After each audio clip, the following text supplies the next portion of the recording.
What's our status, Lewis? I got my finger on the trigger, ready to go. Okay. And then you're going to make me host again? Yeah. Okay. I'm going to unmute Let me myself. know when you want me to go live. You could do it right now. Okay. I got to wait 15 seconds for the lag. Okay. So it's 1 o'clock. So should we? Okay. Hi, everyone. Welcome. Welcome to the Animal Liberation Online Assembly. We have a really exciting program today, a great panel and some music and other activities as we always do. And we're going to get started in just a couple minutes. But before we jump into today's program, we're going to hear from one of our musical guests. So please join me in welcoming Sasha, and she's going to be singing Brave by Sara Bareilles. Okay, check, check. You can hear me?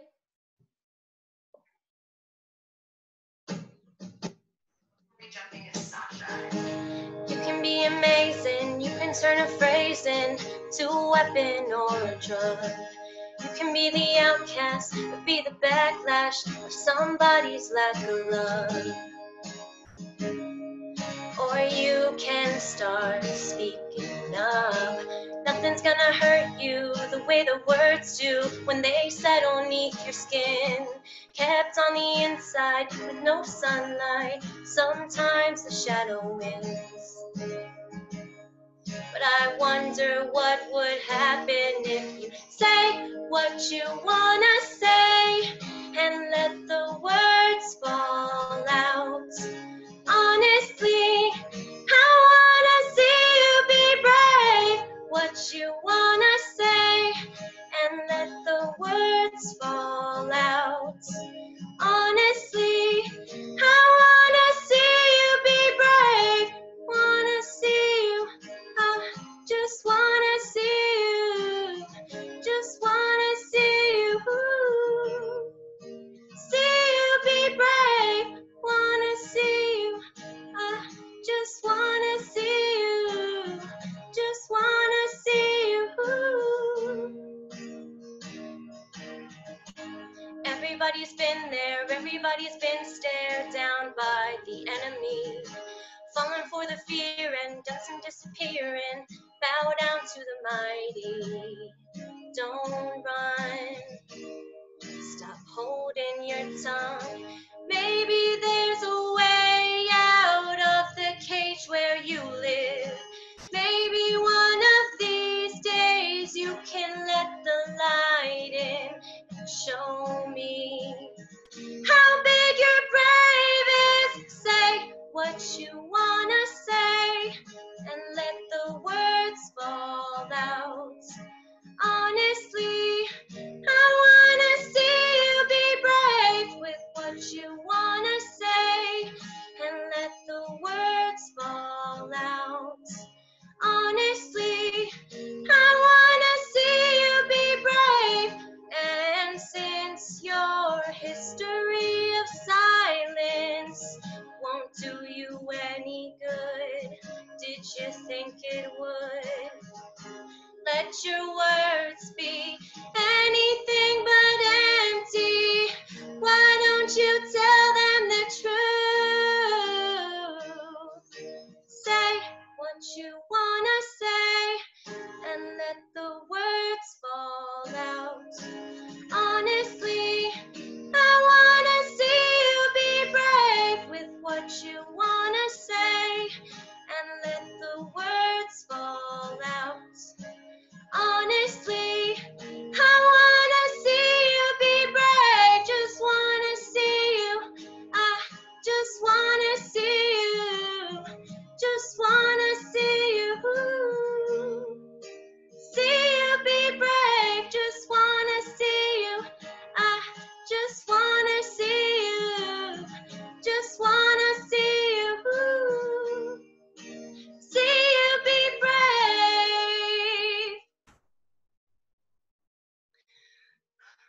I just want to give credit to Sara Bareilles because I had to take that down not one half step but two, so that's a whole step.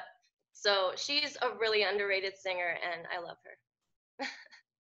You're a really underrated singer, and we love you, Sasha. Thank you so much. That was Sasha singing Brave by Sara Bareilles. And yeah, we're so excited to have you all here today. Welcome to the Animal Liberation Online Assembly. So today we have an exciting panel for you all. And before we jump into that, just a few quick reminders. I'm sure many of you have been on many Zoom calls recently, and so we're kind of not really needing all the Zoom logistics anymore. But for those of you who don't know, or just as a reminder, we do ask folks to rename themselves on this call. So you can put your name, what you like to be called, and maybe your pronouns and your location, like where you're joining from. You can also take a second to find the chat right now, and that's going to be a place where you can engage with other people during the call, and where you can also ask questions to our panelists. So find the chat and let us know in the chat where you're calling from. We can see kind of how far this global community is stretching today. We also have an ASL interpreter on today's call. So I'm just going to stop this here for a second so we can say hi to Amanda. Amanda, can you say hello? Yes, hi there.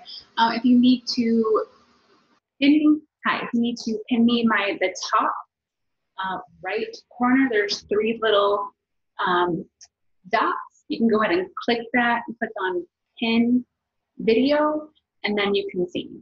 Thank you. Thank you so much, Amanda, and thanks for being here today and for helping to make these calls accessible to more people. We also have Spanish captions today, so you can click the CC in the bottom bar, and that will enable you to see the Spanish captions. It's also helpful if people can turn on video. So if you can, this is an invitation to turn on your video, and it helps us just feel a little bit more together when we can see everyone's faces during the call. And just as a reminder, you know, even though we're not gathering in physical space, we uphold the same standards of conduct that we do for online events as we do for in-person events. And anyone violating the code of conduct will be removed from the Zoom room. And we also like to give a little disclaimer about Zoom, just because some folks have experienced these online attacks where unwelcome visitors join the room and take over the meeting, usually by sharing graphic videos. So this hasn't happened yet at ALOA, and we're taking a lot of precautions to make sure that it doesn't, but just as a heads up, we can't guarantee that that will not happen. So, you know, physical distance is kind of separating us right now, and we have been gathering every week here to feel connected. And let's just take a minute to look around. You could scroll through the little thumbnails and just remember that we're here with amazing people from all over the world, and you know, together we're really powerful. So let's just express gratitude to all of our, you know, friends for being here on this call. Something else that is kind of this nostalgic togetherness that we learned about last week is Eddie Sue is an artist who was at last year's Animal Liberation Conference, and he painted this little book. He brought this little book around with him and painted watercolor impressions of different scenes from the conference. And so that book, it's now been made into a book that you can purchase, and it's, you know, different photos and kind of scenes that he painted from the Animal Liberation Conference. And there's also posters and tapestries and like wall decals available. So you can go, if you want to screenshot this slide, you can go on his website there, and yeah, you can kind of relive one of the last experiences that probably a lot of us do, where we actually were all together.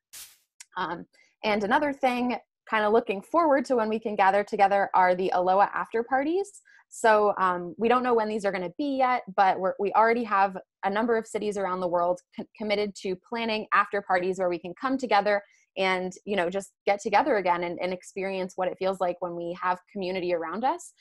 So you can go to the link right here, dxe.io/afterparty, and you can sign up for one of those. Like I said, there's no dates or anything because there's so much uncertainty right now, but you know, we're kind of getting ready for when we are able to gather, and this is a way to make sure that you keep in touch with other people from your area who are joining these calls. So, you know, our life is kind of restricted in certain ways, and we can't exactly do the things we were doing before ALOA. And so some of the things we've been seeing on these calls are innovative ways that people are taking action and kind of adapting to the circumstances. And so today we're going to be doing a social media action, and that's kind of one of our ways to try to innovate and continue to take action during the pandemic. And so Zoe in a minute is going to lead us through the social media challenge. But before we do the challenge, we're going to learn a little bit about the campaign that we're focusing on this week. And so here to tell us about this campaign, No Cash for Cruelty, we have Victoria. So please join me in welcoming Victoria. Thanks, Joanna. Let me just share my screen.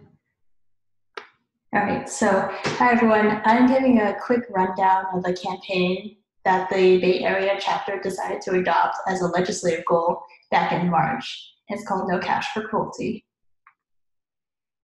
The goal is to pass legislation to end animal product purchases by the city government.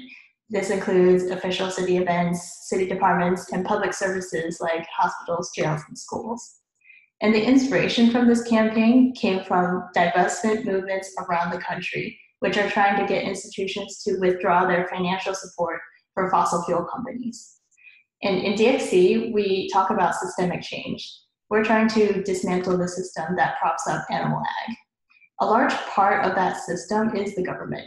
In the US, the government gives around $38 billion a year to the industry, and we're trying to inspire change, starting at the local level. We will stigmatize the industry by getting the local government to withdraw its financial support. We'll talk about now why we wanted to start with the government. We've seen a pattern where if the government knows it will be tough to ban something in the entire city, they often start with government funds and services because they have direct influence with them. A prime example of this is in San Francisco. The city government knew that it wanted to build towards banning bottled water in the entire city. The first step for them was to pass a law so that government agencies have to stop buying bottled water. And this ban has since spread to SFO Airport. So government spending bans serve multiple purposes. To model good behavior, to try out transition plans, and to serve as a beacon for what's to come for the general public. Now I'm going to talk about how this fits into DXC's 40-year animal liberation roadmap. There are two major goals in 2025. The first one is to ban meat in Berkeley. A very logical precursor to banning meat in Berkeley is to ban the government purchases of meat in Berkeley for reasons I just mentioned. The second goal is to get civil rights / environmental groups to include animal rights in their agenda and to target ending animal subsidies. And as we're working on this government spending ban, we are actively building coalitions with environmental groups so that they start thinking about and recognizing the importance of withdrawing financial support for animal ag. And finally, so for this campaign, we're targeting San Francisco and Berkeley, but much like the fur ban, we expect it to spread from there to other cities, states, and countries around the world. And I know this is a weird time for activism, and we can't go out into the streets as we originally planned to, but we figured out ways in which you can participate in this campaign from home. If you live in the Bay Area, check your email on Monday to learn how to take action. For all of us here right now, we're going to take action on social media, and Zoe will explain. So Zoe, you can take it from here.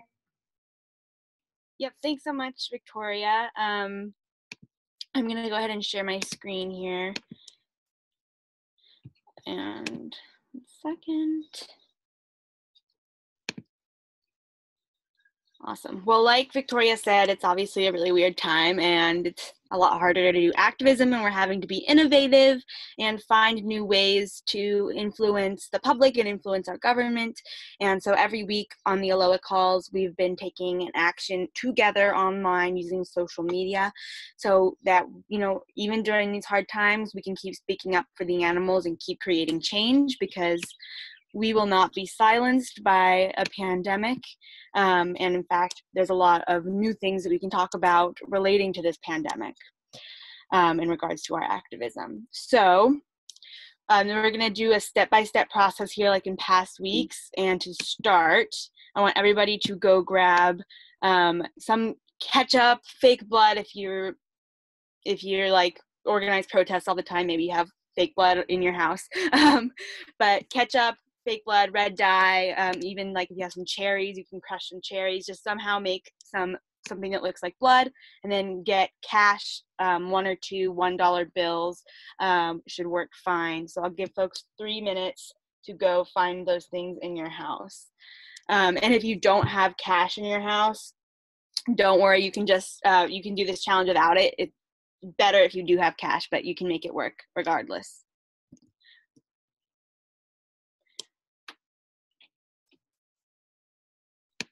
So again, get some sort of fake blood and some sort of cash. And by the way, you might get the cash dirty, but it won't be ruined. You'll still be able to spend it. It just might be a little embarrassing when you give it to somebody. But you could also probably wash it.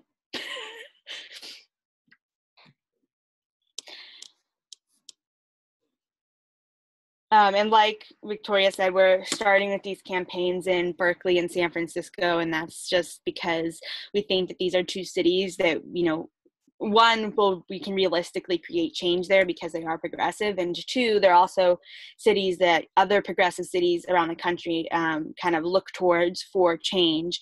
So we're going to be targeting the Berkeley and San Francisco city governments today, even though all of us are not in those areas. I'm not even in San Francisco or Berkeley. I live in Southern California. So, but we, you know, like the Berkeley Fur Ban and then the San Francisco Fur Ban, we did all of that. And then because we were able to make that happen, it inspired LA to ban fur, and then the entire state of California to ban fur. And we're hoping that the same thing can happen with this divestment campaign, where once we get Berkeley and San Francisco to divest from animal agriculture and stop supporting these industries, everywhere will follow. Everywhere will start divesting from animal agriculture. So that's why we're all coming together to target these 2 cities, even though we don't all live there. And folks have about 1 minute to, hopefully most of you are finishing up on getting cash and some sort of fake blood. I used actual fake blood, and this is, I guess, a sneak peek on what we're doing. My hands are stained red. I don't know if you can see on the camera, but it looks like I got a really bad sunburn.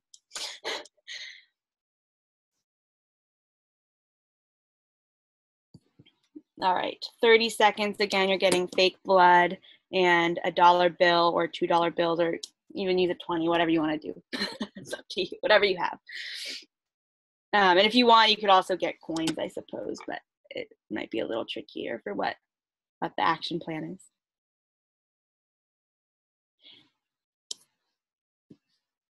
Some folks in the chat, Zoe, are saying that they don't have cash, so they can still participate, right? Yes, if you don't have cash, just get the fake blood.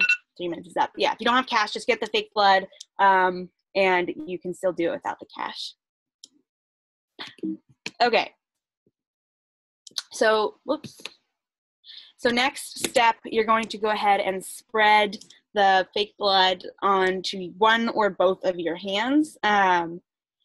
So in deciding whether to do 1 or both, I would say, well, obviously just do 1 if you're gonna have to take a selfie, so you're not gonna be able to show both of your hands. But if you have somebody with you to take the picture, then I would recommend putting it on both of your hands.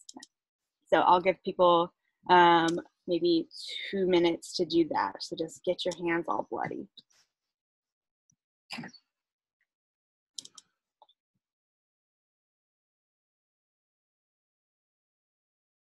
So I've been getting, I want to share this funny email so there's not just dead silence here. I've been getting spammed by a lot of FFA and 4-H people, which those are youth programs where kids raise animals for slaughter. And I've been getting tons of hate emails. They found my email address, and I've just been getting bombarded by like thousands of comments and messages because I've spent the last few years speaking out against this program and against specifically the animal agriculture portion. So I got this email this morning and that I thought was really funny, and I thought I would read it. Where is it? This woman emailed me and she said, "To whom it may concern, a recent problem has been dumped into my lap. A gentleman and 3 children dropped a heifer off at my house." A heifer is a female cow, by the way. My husband's first reaction is to dispose of her, and I'm not so certain. And then I came across your post and email on Facebook. She is not a bad heifer. Healthy hair and teeth, well-fed. She's about 600 pounds currently. Has a good job, makes well over minimum wage. She has her own car, so transportation is not a problem. She does have a slight drinking down and down. I mean, there's like a great sport, but now people are like, her to leave ASAP. She is starting to eat us out of house and home. Responds to the name Linda. Please help. We are up to our wits' end on what to do. Thank you for your time. So that's the weirdest email I've ever gotten. Okay, 3, 2, 1. Cool. Hopefully everyone has bloody hands now. And now I'm going to have everybody take a picture. So there are a few different ways you can take your picture. You can take it like this. This is what Brianna did. She used cherry juice for her fake blood and just held up the dollar bill. Or you can stick the dollar bill. Whoops, uh-oh. This is Cassie's picture. It's not popping up. Here. Let's see if I can get this to work. I don't know why it's not loading. That's weird. Well, I can show it to you on my phone if people can look at my camera. But basically it's just fake blood, and then you just basically, because your hand is wet from the fake blood, you can stick it to your hand. So it's like you have blood on your hands because the government has blood on its hands because they're putting money towards this industry. But sorry that that's not working. I don't know why the photo is not popping up. But folks can look at Brianna instead.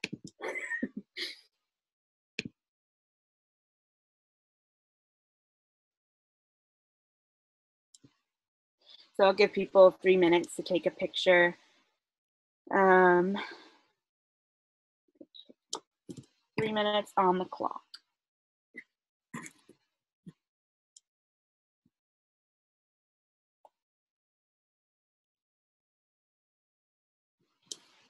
Let me.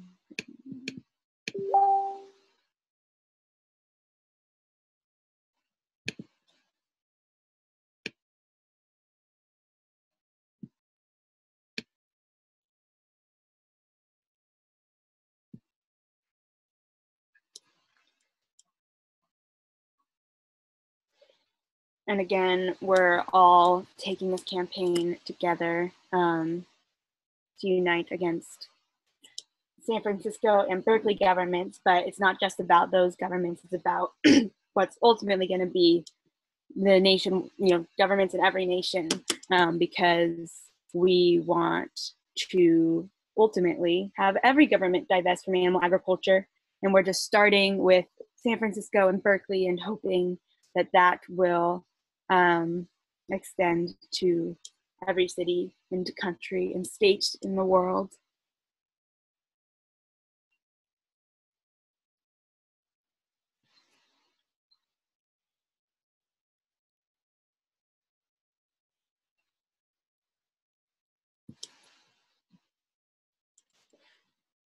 Oh, and in happy news, I know I mentioned I've been getting a lot of hate comments from FFA and 4-H students. Sorry, I'm getting messages. I've been getting thousands of hate comments and messages, but on the bright side, we actually have a pig who is raised by a family for slaughter for FFA, and people want to, the family doesn't want him to go to slaughter, and he's going to be, we've been coordinating his rescue the past few days, so we're going to be saving him, and he's going to be hopefully arriving here at my sanctuary in the next few days, and then he's going to be transferred to another sanctuary actually in Las Vegas. So he's going to be a well-traveled piggy, and we're super excited to save him, and I will be sure to share his story when he's rescued, but I just wanted to share that happy news with everybody.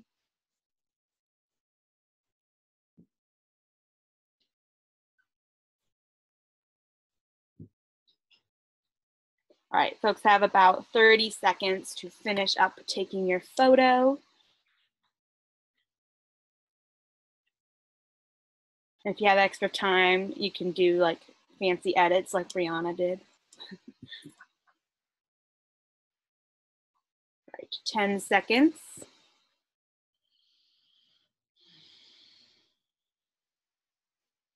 3, 2, 1. Cool. So let me skip ahead here. So now we're gonna have everybody make their posts on social media. So talking points are: ask the San Francisco and Berkeley governments to divest from animal agriculture, tag London Breed, who is the mayor of San Francisco, and Jesse Arreguin. I'm not saying that name right, I know I'm not.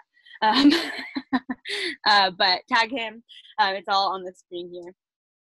And ask that they divest from animal agriculture, and then you can kind of explain that the government has blood on its hands for investing money in these violent industries. San Francisco and Berkeley governments to die.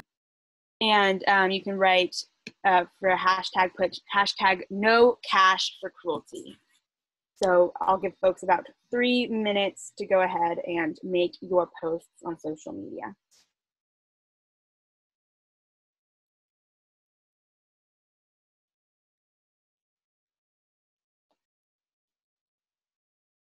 And I'm actually, I think I'm not gonna tag, so don't look at my post as an example. I'm making my post right now. I think I'm not gonna tag San Francisco and Berkeley governments, not because I don't think you should, because you definitely should, just because I'm a little concerned, because if you go on my Instagram for just 2 minutes, just glance at it, you'll notice that I'm getting trolled by thousands of animal agriculture supporters right now. And I don't particularly want them to go to the Berkeley and San Francisco mayor's pages and ask them not to divest. So I'm just going to make a generic post about divesting from animal agriculture. But I hope that everybody on here tags them, because you're not getting trolled, so you have no excuse. Well, unless you are, then maybe you do, but.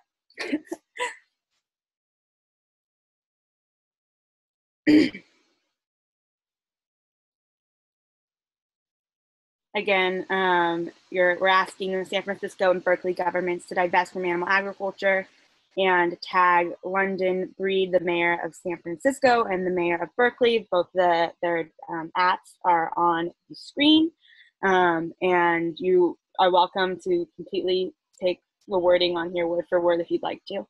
But basically, the government has blood on its hands for investing money in these violent industries. And then include the hashtag no cash for cruelty. And Johanna just pasted that in the chat, so you're welcome to copy and paste anything from there if you'd like.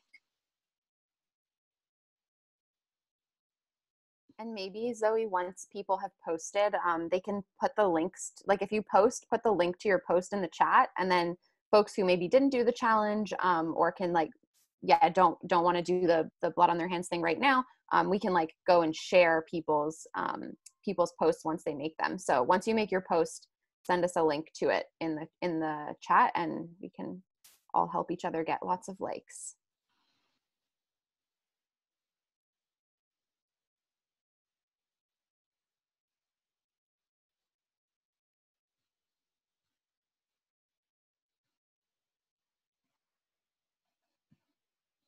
And folks can post on every social media platform that you have, Facebook, Twitter, Instagram, post them all over and tag the mayors all over, so that they're getting tagged from all different social media platforms. And of course, be respectful, because we don't necessarily expect them not to support this campaign, but we just want to let them know that we all support the campaign.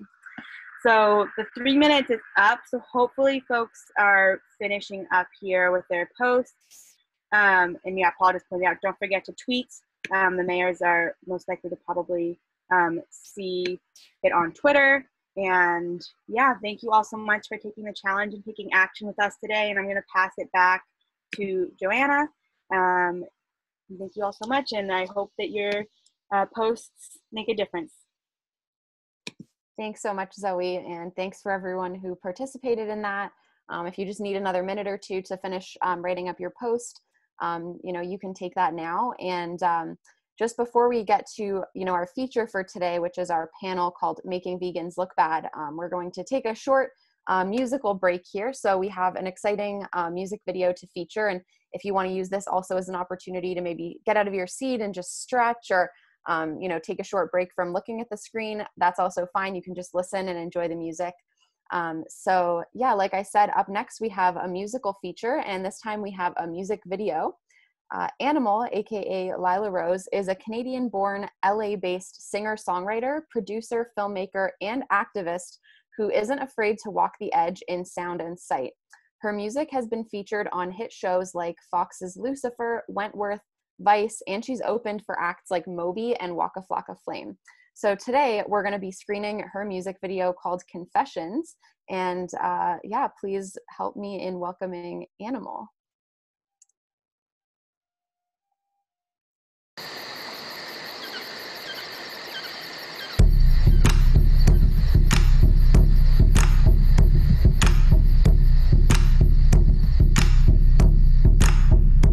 I'm calling, no, you hear me, so I'm pleading, please forgive me, 'cause there's something I've been aching to confess.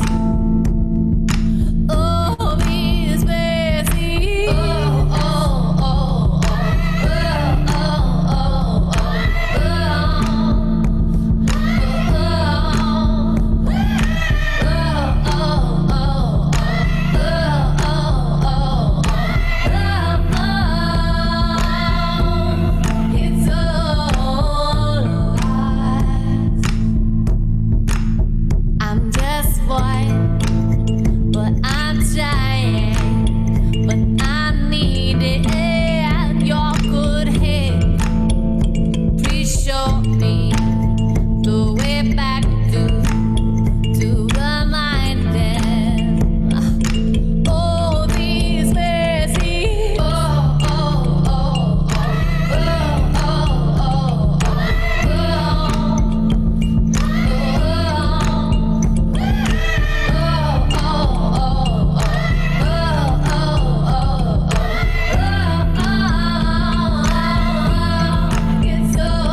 So a huge thank you to Animal, aka Lila Rose, and we actually have Lila on today's call. So I think Lila is going to say a few words.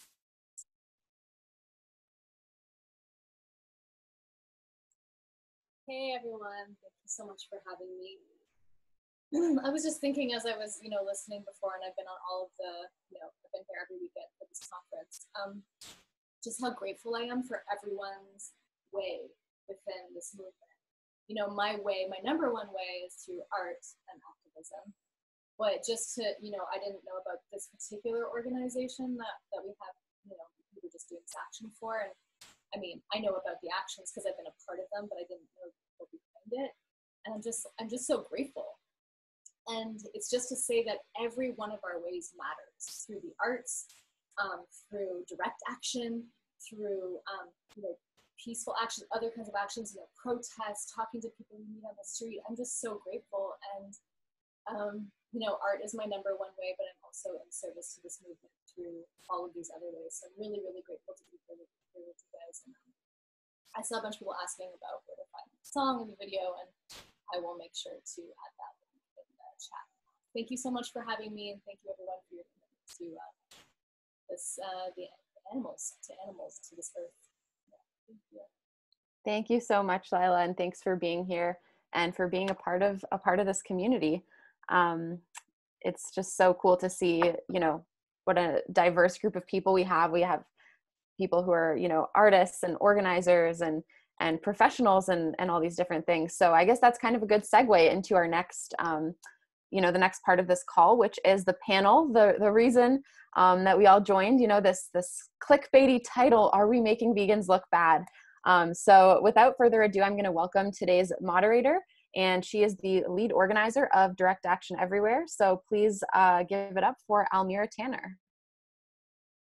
Thanks so much, Joanna. And yeah, thank you, Lila and Zoe and everyone. I'm excited to see everyone's photos on social media later today. And I'm also super excited about this panel, which I know is a little controversially named. It's Making Vegans Look Bad, or is it Making Vegans Look Bad with a question mark? We're gonna get into all of that today. And like Joanna said, I'm going to be moderating today. And for those of you who don't know me, my name is Almira Tanner. I'm the lead organizer of Direct Action Everywhere. And I'm joined today by 4 awesome women: Jenny McQueen, Lauren Regan, Priya Sahani, and Jessica Scott Reed. I'm just going to give a little bit of their bios before we jump in. So Jenny McQueen is the co-founder of Animal Rights Toronto and is an activist and organizer for many animal rights groups in, obviously, Toronto, Canada. And she has been arrested numerous times for rescuing animals and for protesting animal exploitation, and is currently facing charges for a pig farm occupation in Quebec, as well as for disrupting the Royal Agricultural Fair in Toronto. Lauren Regan is the founder and executive director of the Civil Liberties Defense Center, which is based in Oregon, and she is a national expert in the defense of political activists, particularly those engaged in the climate, environmental, Indigenous, and animal rights movements. In conjunction with the CLDC, Lauren has defended over 3,000 activists and is also currently representing our very own John Frohmeyer in our Sonoma County case. Priya Sahani is the co-founder of Direct Action Everywhere and probably one of the network's most notable disruptors. And when she's not protesting or rescuing animals, she leads up Direct Action Everywhere's fundraising team. She is currently facing 8 felony charges in Sonoma County for investigations and open rescues. And last but not least, Jessica Scott Reed is a freelance journalist who writes for major media outlets across Canada and the United States on the topics of animal rights and welfare, climate change, and plant-based foods. Her work has been featured in the Globe and Mail, the CBC, and Vice, among other many outlets, and she is joining us today from Winnipeg. So the plan for this panel is that I'm going to be throwing out some questions to the panelists, and I hope it can be a little bit informal. It's really hard. We have 4 panelists plus me, and we're on Zoom, so I can't even see the other panelists. It's a little hard to read body language, so I'm just going to invite the panelists to kind of jump in after someone is finished answering a question if you want to add something on that particular topic. And then at the end, there's going to be time for audience questions. And we actually have Cassie King, who's watching the chat, and she's keeping track of the questions. So throw them in at any time, and she's going to be kind of curating them and sending to me, and we will get to them at the end. So I want to just frame the conversation a little bit, since, like Joanna mentioned, this title is, kind of clickbait. And so that's why I want to start with you, Priya. Priya, you've probably heard as much as anyone else that DXE, specifically our disruptive actions or actions targeting beloved institutions like Whole Foods, make vegans look bad. So I was wondering if you could kind of talk a little bit about what you think people mean by looking bad and where you think those concerns come from, and then what reasons you have for engaging in those disruptive protests anyway. Yeah, thanks everyone. Really excited to be on this panel, and that's a great question. And I think that the perspective people are coming from when they say that we DXC activists are making people look bad is they're thinking we're trying to normalize veganism. We're trying to make vegans look nice. We're trying to make vegans look cool. And from their perspective, if that's their theory of change, companies like Whole Foods, with all of their vegan products, with all of their aisle full of vegan foods, they're doing that. So when they see us go inside of Whole Foods or disrupt the CEO of Whole Foods, John Mackey, they're genuinely perplexed because they literally see, when they see Whole Foods, they see someone who's helping them reach their goal. And you can see that, and that's legitimate. There's a lot of people I know personally who go to Whole Foods, they see all that vegan food, and maybe as a result, they become vegan. And these stories for a lot of other vegans are kind of common. So it makes sense coming from that operating assumption. You can kind of see why they would feel confused or even upset and say, hey, you're making us look bad. And so the reason that we at DXC take bold and disruptive actions is because we're trying to normalize speaking up for animals. We're trying to normalize challenging injustice against animals wherever we see it. What we're not doing is we're not trying to normalize is veganism. So you can see that clash.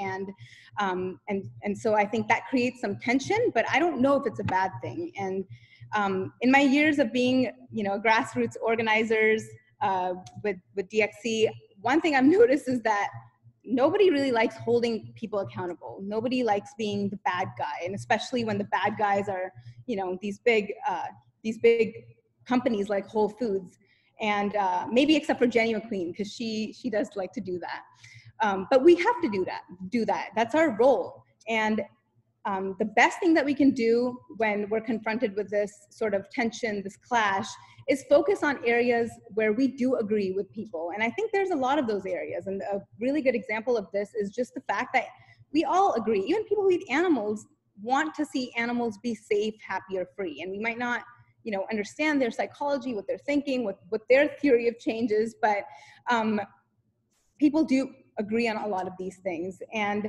what we can do is just focus on those areas, continue taking nonviolent, bold, disruptive action, and creating change the best way we know how, which is what, which is doing these actions and being disruptive. And we might not always be right. We know that it's not going to be easy to create change. We know that it's not going to be popular, but if the evidence is correct, we know that it will eventually work. And we know this from past social justice movements, suffragettes, women who heard, hey, you're not being ladylike, or civil rights protesters who were told that, hey, you're making our race look bad. So this is a reality that we have to confront, accept, and do our best, and just say, hey, we've accepted this and we're gonna continue taking action because that's the right thing to do. Thanks, Priya. And yeah, you mentioned Jenny. So Jenny, I was gonna see if you wanted to chime in on that. And the question that I have, it's kind of a little bit about what Lila mentioned earlier too. Like there's this whole spectrum of actions that we need to do in this movement. And I thought you could kind of talk a little bit about this concept that people might not be familiar with called the Overton window, and maybe talk a little bit about how sometimes these really extreme tactics are needed to shift this Overton window and why that might be an important thing that we need to do. Absolutely. The term was fairly new to me as well. It's all about what is deemed kind of, normal in mainstream, whether it's mainstream media or, what society accepts. And in the animal rights world, I'd say it's acceptable for people to think that animals are food. And, the term speciesism has never been really accepted in the past. And I've got a couple of props with me now. I think everyone kind of loves, pooches, don't they? The dogs. Everyone thinks that dogs need to be treated with care, with kindness. But then when we introduce, who's this? When we introduce the pigs into the equation and we start thinking about, you know what, these animals deserve kindness too, and all animals are sentient. All animals are exactly the same in how they think and how they feel. And I think that it's gradually coming into society's norms. We have a politician in one of the Canadian provinces telling us that animals are now deemed sentient. We still need to nudge that window across, though, to include animals such as, you know, farm animals, and not just the cats and dogs, the horses, and the animals that people think that, you know, just are the ones that deserve our care and our kindness. And I think this is where Rose's Law really comes into play well, because a lot of Rose's Law, there's 5 different points in here, and one of them, it starts off sounding very good. Animals have the right not to be exploited, abused, but then the last one, or killed by humans.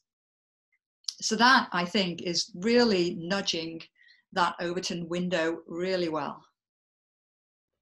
Thanks, Jenny. And yeah, you know, I think we've seen this in terms of just the progress that the anti-fur activists have made, where there were all these disruptive actions that happened for years. I know, Jenny, you've done so much of this when you're in Toronto as someone who is protesting all the fur that's all around. And sometimes it took that really extreme actions, people chaining themselves to stores that sell fur, to shift the window to the point where now entire states in the US have actually banned the sale of fur. And so sometimes I know sometimes we look radical, but what we're doing is kind of creating more of this opportunity for people to discuss this topic, so that we can get to the point where the more moderates can come in and pass a ban or some sort of law.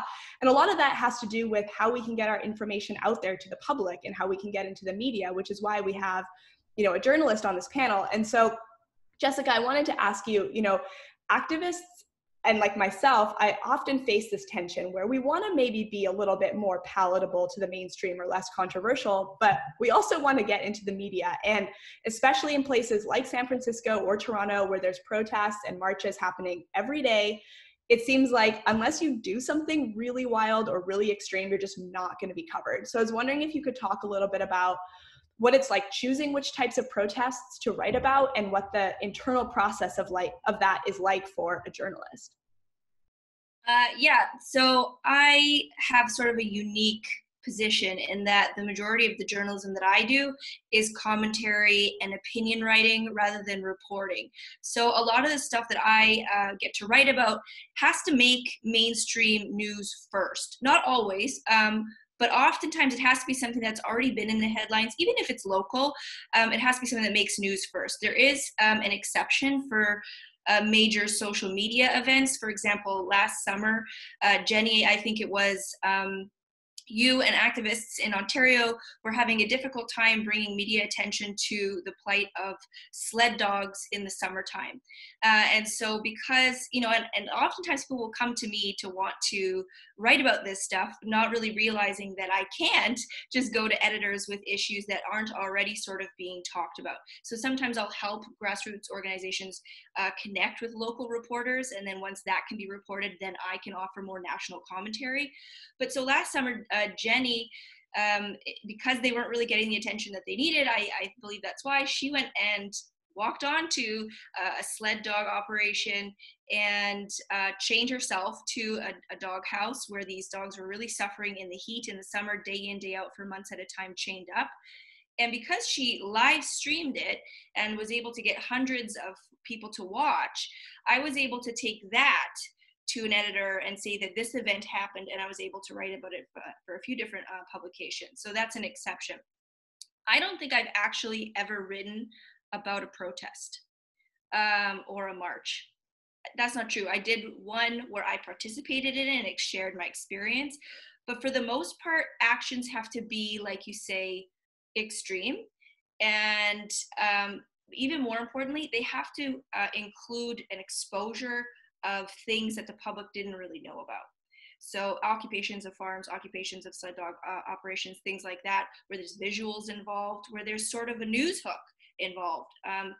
those are things I can take to editors and write about. Those are things that are going to make news more often than a protest or a march. Yeah, that's a really great example about the sled dogs, and one of my favorite actions that I've seen Jenny do. One person civil disobedience. Oh, you can see the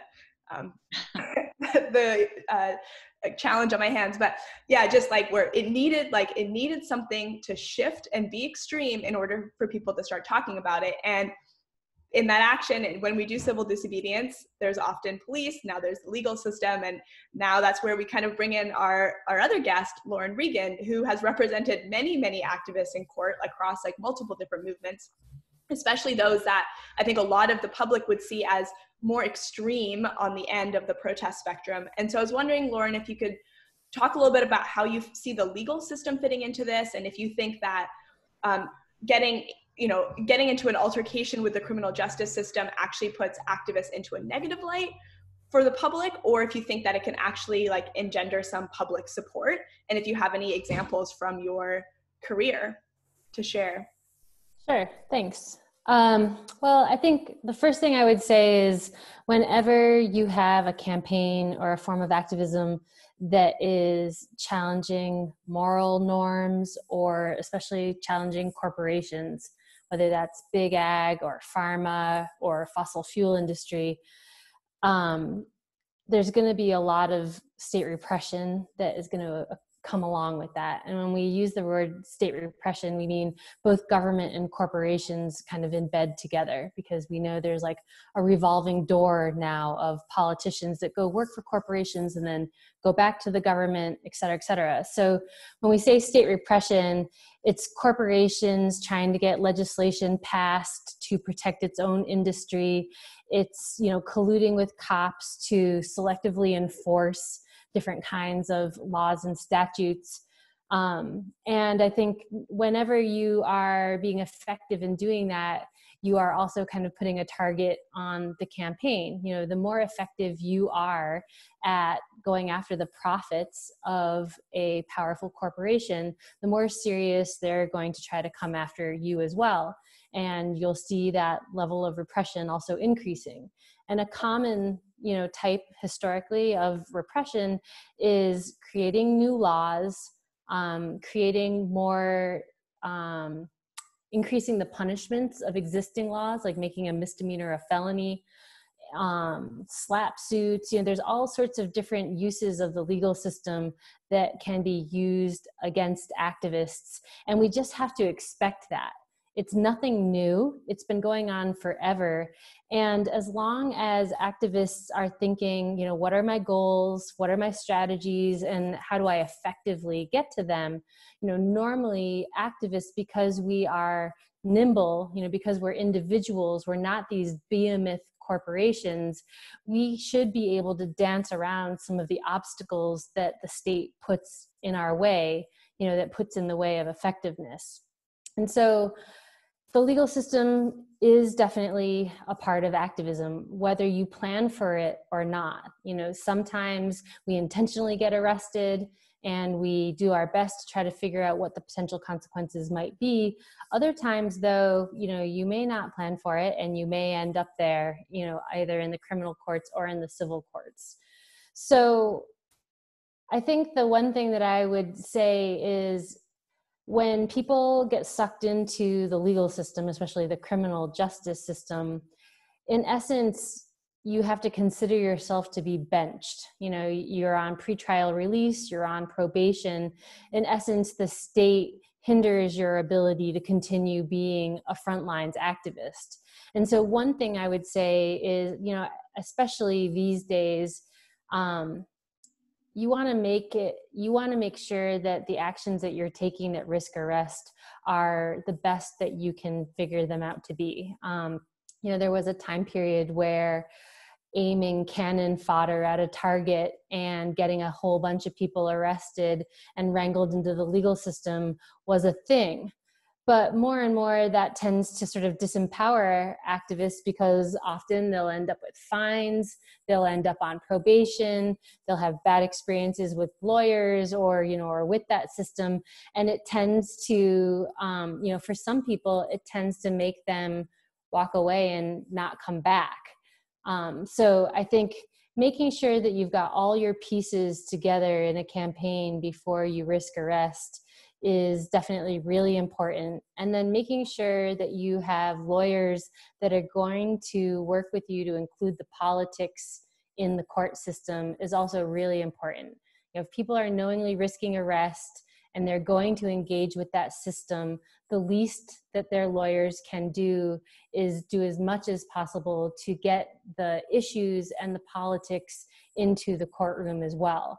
Whether that is cooperating with media, whether that is helping with outreach, or whether it is using things like the necessity defense, or, or even just helping people tell their stories to juries, in an effective way. I think there are lots of ways that you can use the legal system in both good and bad, but there are also things that we really need to start taking more seriously, like threats of grand juries, contempt of court, SLAPP suits, Animal Enterprise Terrorism Act charges. There are folks that could end up with, significant prison time, whether they intended on that or not. And, in those circumstances, what I would say is historically, you don't want to focus on guilt or innocence. It's really important to have solidarity around people who are being targeted by the state, and whether you agree with their tactics or not, you can internally debate a tactic, but to be publicly crapping on each other's tactics only assists people who are opposed to our movement as a whole, and generally just opens up opportunities for the other side to exploit divisions that make our work harder to accomplish. That's a really good point at the end there, Lauren. I think it's great that we can have internal conversations about tactics, but at the end of the day, we do want to present this united front. And I think one of the main criticisms that we hear from people is that when we do these disruptive actions and we do really controversial things like protest at Whole Foods or disrupt Bernie Sanders, we turn the public off. And, at the end of the day, we do want the public to support us. We do want the public to support animal rights. And so I think that's where one of these tensions are. And I was going to bring it back to Jenny, to ask you, Jenny, that, you've actually faced a lot of repression, and you've actually had your home raided by the police during your activism. And I was wondering if you could kind of explain a little bit what that was like for you, and if you noticed a change in the way that the public reacted to your investigatory work before and after the raids, and what the ultimate outcome in that court case was. Sure, yeah. I got a lot of empathy from activists and from the public about the police raid, because all we're trying to do is expose cruelty and suffering of animals, and yet, 10 police officers and 3 different forces came to my house early in the morning, 6 a.m., shining torches in the dark and putting me in handcuffs outside my house. And it was a stressful experience. It was really stressful. And even now, I see cars outside the house, and if there's loud knocks on the door, it makes your heart kind of beat a little bit faster. The one thing I don't like about that whole experience is that other activists now think that they're going to get raided, and it's extremely rare for that type of thing to happen. Extremely rare, but it's maybe a lesson in us all to have security measures, to chat using Signal if there's anything that you're planning, and to make sure that there's not too much incriminating on computers and on your cell phones. Always have passwords, that type of thing. So it's a good lesson. I just carry on with my activism when that type of thing happens. It was interesting that Lauren mentioned being benched. I do actually have an arrest condition that tells me that I'm not allowed to go onto any farm now. But I got around that. I think there's ways of getting around that. So at the last action where we occupied a disgusting duck farm, then I was on the rescue team. So I was outside and on the rescue team because I could risk just having a criminal record for breaching those conditions. So being in the legal system does have its benefits, really. The trial, I was facing a trial for being part of a team and going inside and doing an open rescue of a disgusting pig breeding facility in Canada. And the charges were withdrawn because I think public interest and cost of putting a trial together for something where you can see that there's a compassionate person who's just trying to stand up for what's right. You know, in the court of law and in the court of public opinion, I think it's really important to show that we are not, we're not going to stand down. We're going to continue our work. And it makes the farming community absolutely crazy. But that's the thing, they need to evolve and they need to transition. We're saying that all the time with organizations such as Nation Rising in Canada, transition away, start growing plants, stop abusing animals. Yeah, Jenny, if I could add, this is Lauren. You know, I think with regard to charges and getting charges dropped or not, you know, in large part, that really is going to depend on the jurisdiction where the action is happening.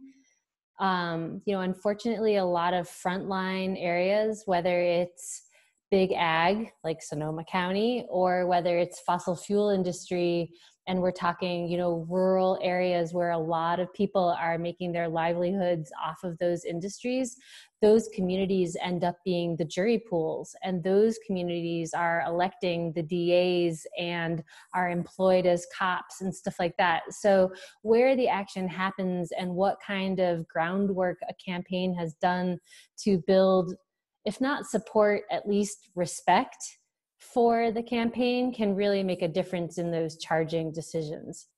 And, you know, the other thing that I would agree with you that very often when we're talking about repression, it's a, you know, hit the hive and listen for the buzz mentality, meaning like they can't take us all out. So they will selectively pluck a couple of people and hope that everybody else will see it and be afraid. You know, they're never going to arrest all of us, or they're not going to raid all of our houses. But if they take higher profile people and use those as the targets, they hope that, you know, the rest of us will see that and then fall in line, or, you know, they think that they're getting the most bang for their buck.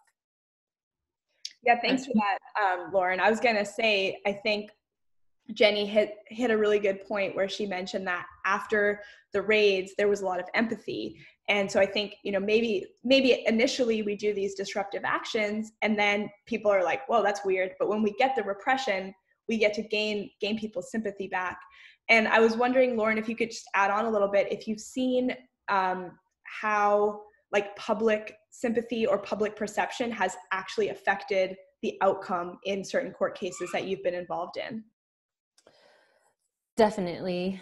And, you know, in most criminal cases, the jury has to be unanimous to either find someone guilty or not guilty.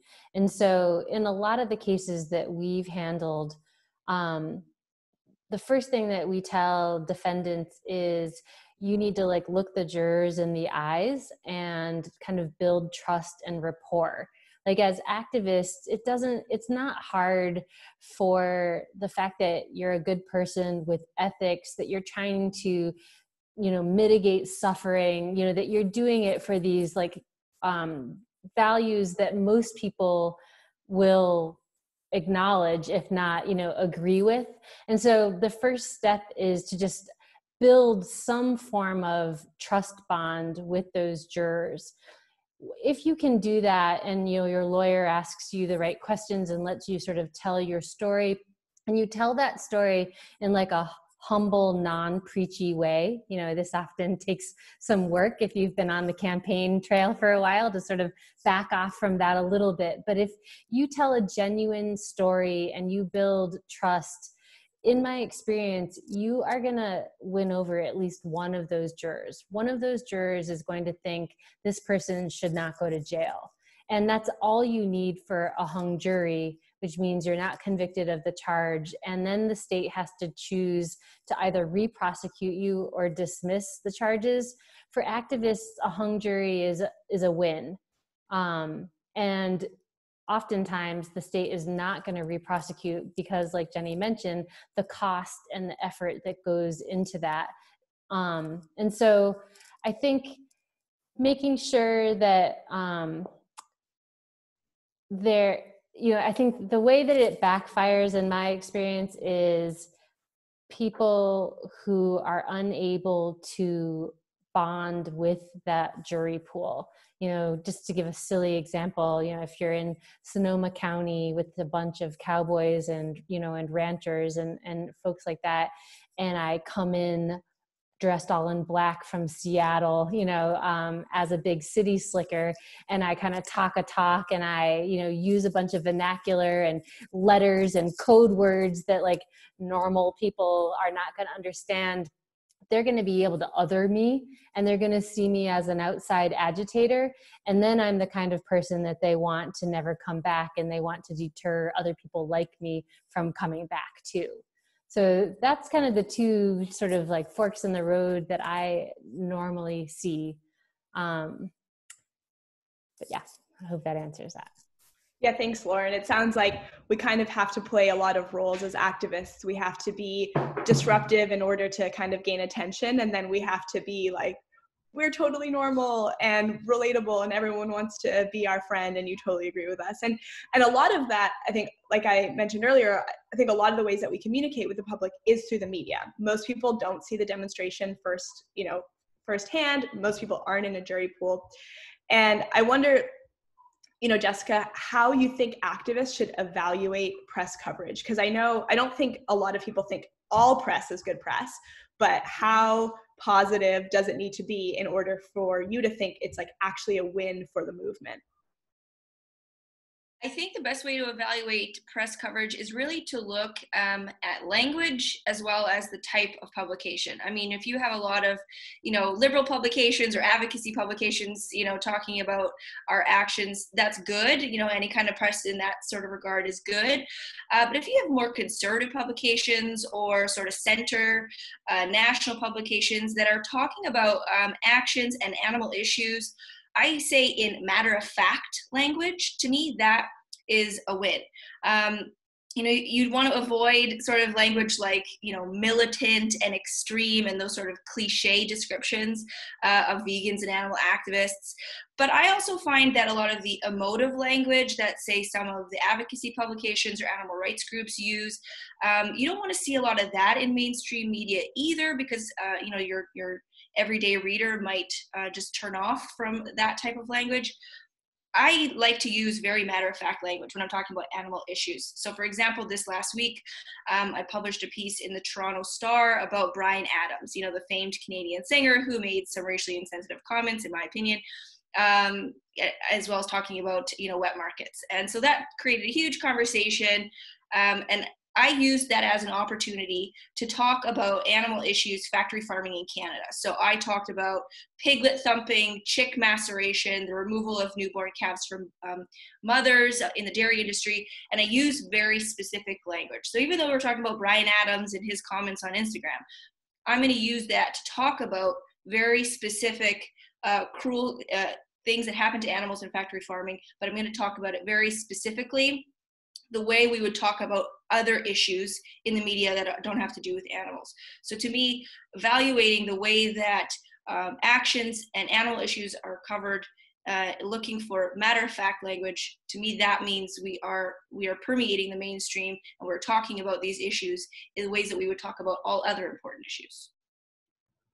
Yeah, and kind of on the same trend of trying to be relatable to the mainstream, there was actually a study that was done on extreme protest tactics where they kind of presented a bunch of information to just people and like news clippings, like fake news clippings, and asked people how much they identified with a movement. And they actually found that, as protest tactics got more extreme, people identified less with that movement because they just kind of didn't feel like they had that shared sense of identity. And the paper talks a little bit about this tension between got to get in the press, and if you don't do something extreme, not going to get in the press, but then you're totally unrelatable. And so Priya, I thought you could share, I don't know if you've read this study, so people can Google it, but like what your take is on this, and if there's anything that as activists we can do to kind of counter this potential negative effect of doing more extreme actions. Like, and are there some types of looking bad, I guess, that are worse than others?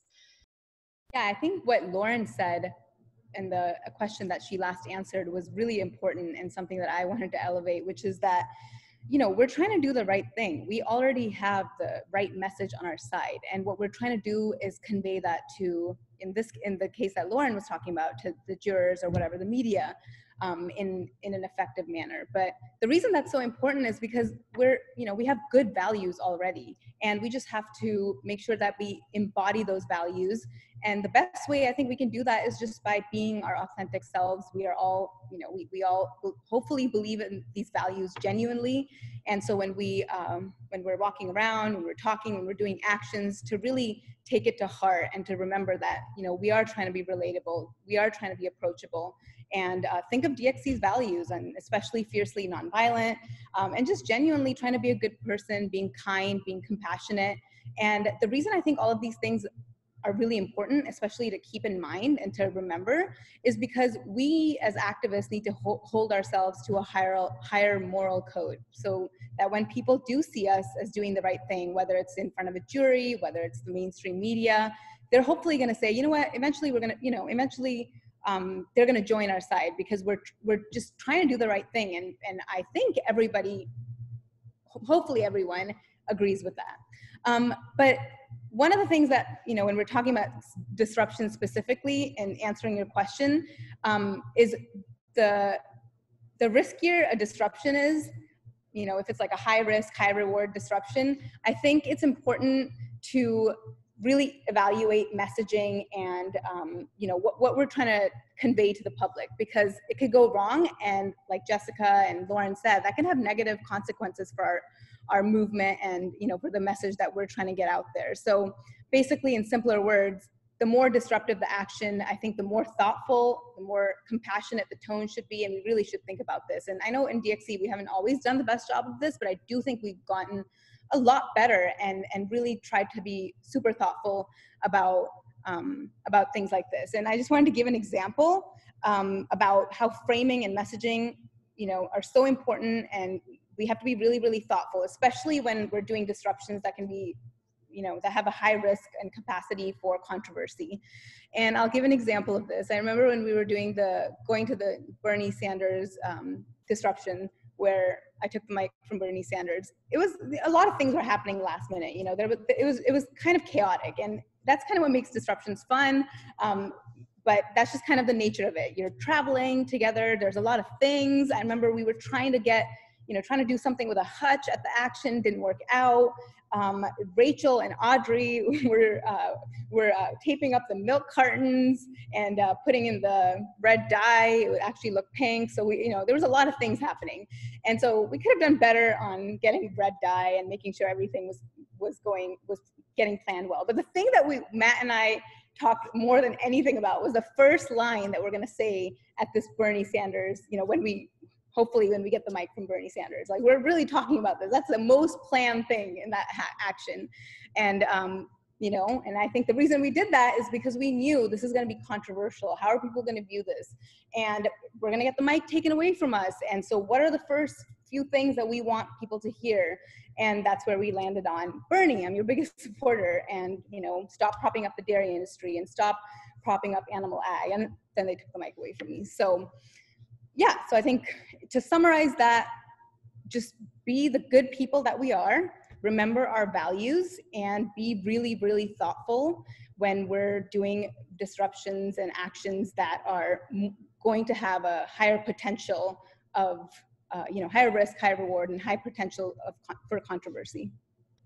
So Priya, one of the questions that people wanted me to ask the activists, and I'll ask this to Jenny quickly too, is, has there ever been an action that you ended up not doing because you thought it was going to go too far, or, without calling anyone out, and an action that you participated in that you thought in retrospect you probably shouldn't have done?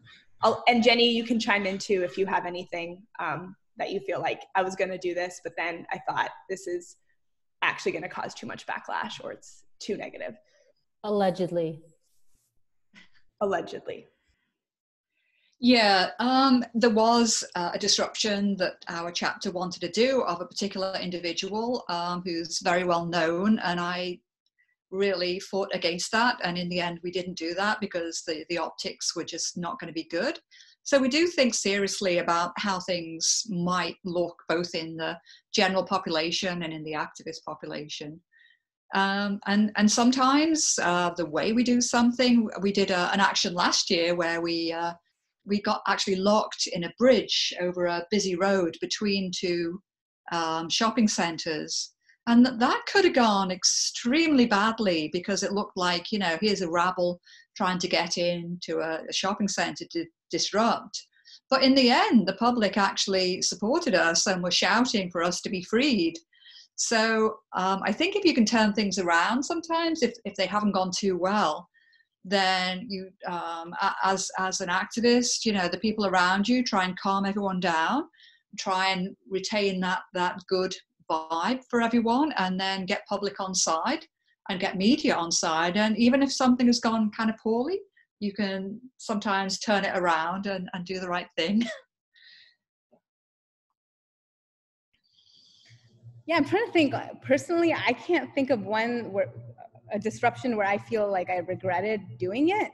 But you know, I tend not to regret a lot of things. And it's kind of what Jenny said, is that, okay, you know, we made a mistake and we have to learn from it. So I don't remember on a personal level, but I do think that, you know, there was a lot of good feedback that we got for the disruption of Kamala Harris. And I think we learned a lot from that.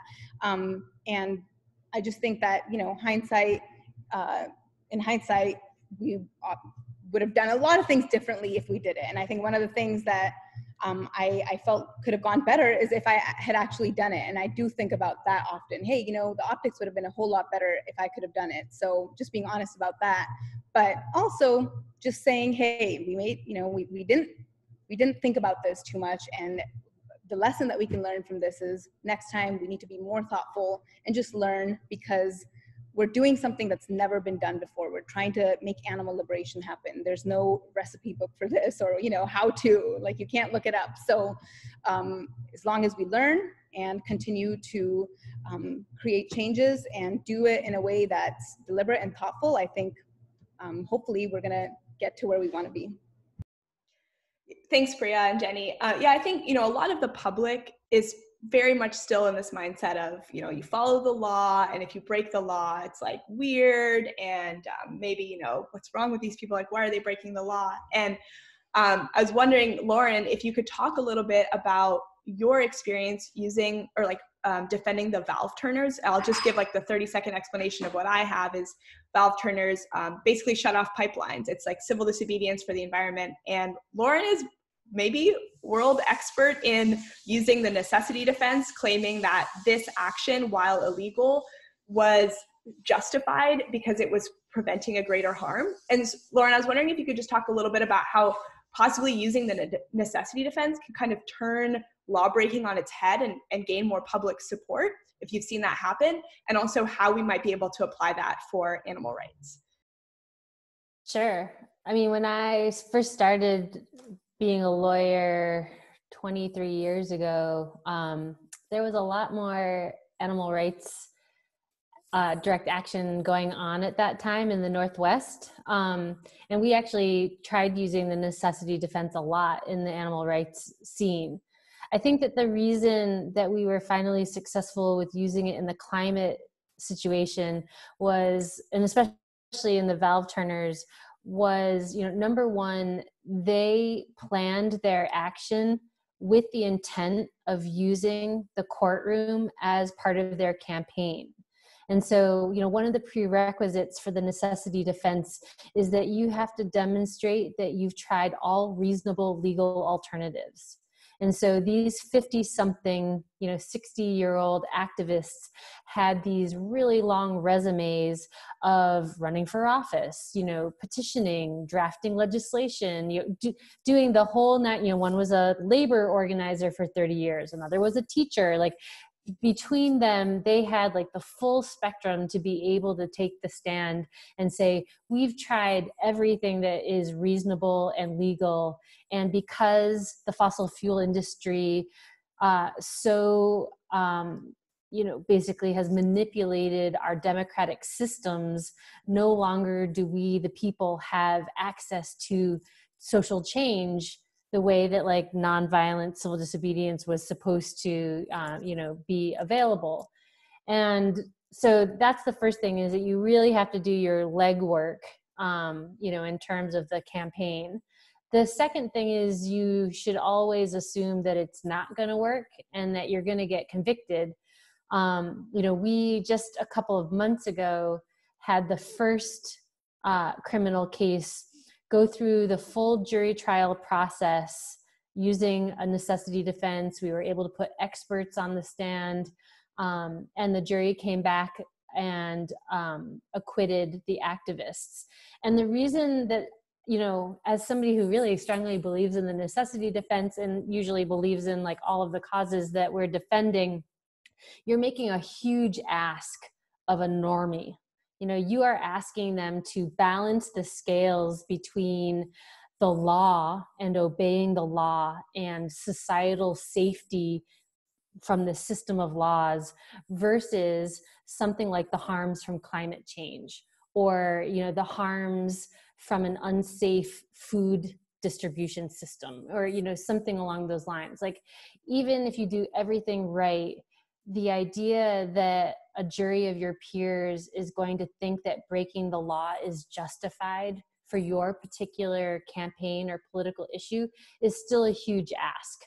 But the way that it works mechanically is, if you pass a sniff test, if you can kind of show that you've tried all the legal alternatives and that your action was going to not be symbolic, but was actually possible of affecting the change you were trying. Like with my valve turners, they wanted to stop the flow of tar sands oil coming into the United States. They went to every valve along the Canadian border and turned off the valve and stopped the flow of tar sands oil coming into the US for a few hours. But still, that shows that like what they were trying to do actually would have had the effect that they were intending. And that is another one of the core parts of the necessity defense. And then the third part is you actually have to show that the harm is imminent and immediate. And for some states, you have to show that the harm is to you yourself, not to animals, not to society, but that there is some threat of harm to you. And so in like the climate context, we finally got to a point where there was no dispute that climate harms are happening now. And I can testify that, as someone living in Oregon dealing with wildfire smoke in the summer, the harms are happening to me. And so, you kind of have to tick off these boxes in advance as you're doing the campaign planning. But if you get through that door and you're able to present the necessity defense, then you really are allowed to put on the full three-ring circus that you dreamed of. You can put on experts, you can put on, each of your defendants to tell their full story. And you really get to put all of the theatrics of a campaign into this test tube laboratory called a courtroom, where these 12 jurors have nothing to do, no phones, no internet, but to stare at you and listen to your story. And you get to make eye contact with them, and your lovely clients get to make eye contact. And there's actually this way to engage and build trust that is not possible online, and often doesn't get to happen out in the real world either. So it's a great opportunity if it's done well, but it's something that you really have to put thought and effort into, and it can't be a last minute tack on to some sit down action that you might have. And then one other thing I just wanted to mention before I pass the mic back is, we've been talking about the context of criminal cases, but I do also think it's really important, as Priya mentioned, a lot of tactics are new and novel, and we don't exactly know what kind of charges people are going to get or what the consequences may be. And I think we really need to be careful about civil consequences as well. you know, slap suits or lawsuits where corporations are suing campaigns and individual activists can really have a significant deterrent impact on the campaign. If someone ends up with a huge money judgment, or if there's a bunch of injunctions, or, you know, we've had a couple of situations where campaigns have basically had to go bankrupt as a result of being targeted by corporations. And those corporations then share that playbook with each other. You know, once one drafts a complaint to go after activists, then it kind of catches on like wildfire. And so it's really important to recognize, you know, what tactics can you take within the legal system to mitigate its spread of a bad tactic, or, you know, the impact of a bad outcome. Those are all things that are kind of subtle but super important, especially now where I think, you know, whether it's Whole Foods or, you know, Chevron, you're seeing these really powerful corporations recognize that if they go after an individual and just make them squirm and suffer, that is going to get media. You know, that personal narrative aspect of suffering is going to get, you know, like I represent Stephen Donziger, who's this environmental lawyer who's been targeted by Chevron after he won a $9 billion judgment on behalf of the Ecuadorian people. He's been under house arrest for 10 months. Chevron has basically taken away his bar license, taken all his money. He wears an ankle bracelet. You know, they've basically strung this guy up, you know, from the ceiling, all with the hope that other lawyers are going to see that and think twice about suing a big fossil fuel industry for fear that that might happen to them. You know, that chilling effect in litigation is definitely something that even if you have to fake it, you need to make sure that from outward appearances, you are not instigating the bully, but you're deterring them. You know, you need to redouble the campaign efforts. You need to smile and say, this isn't affecting me at all. Because if they think that it's a tactic that works for them, you'll see it spread like crazy.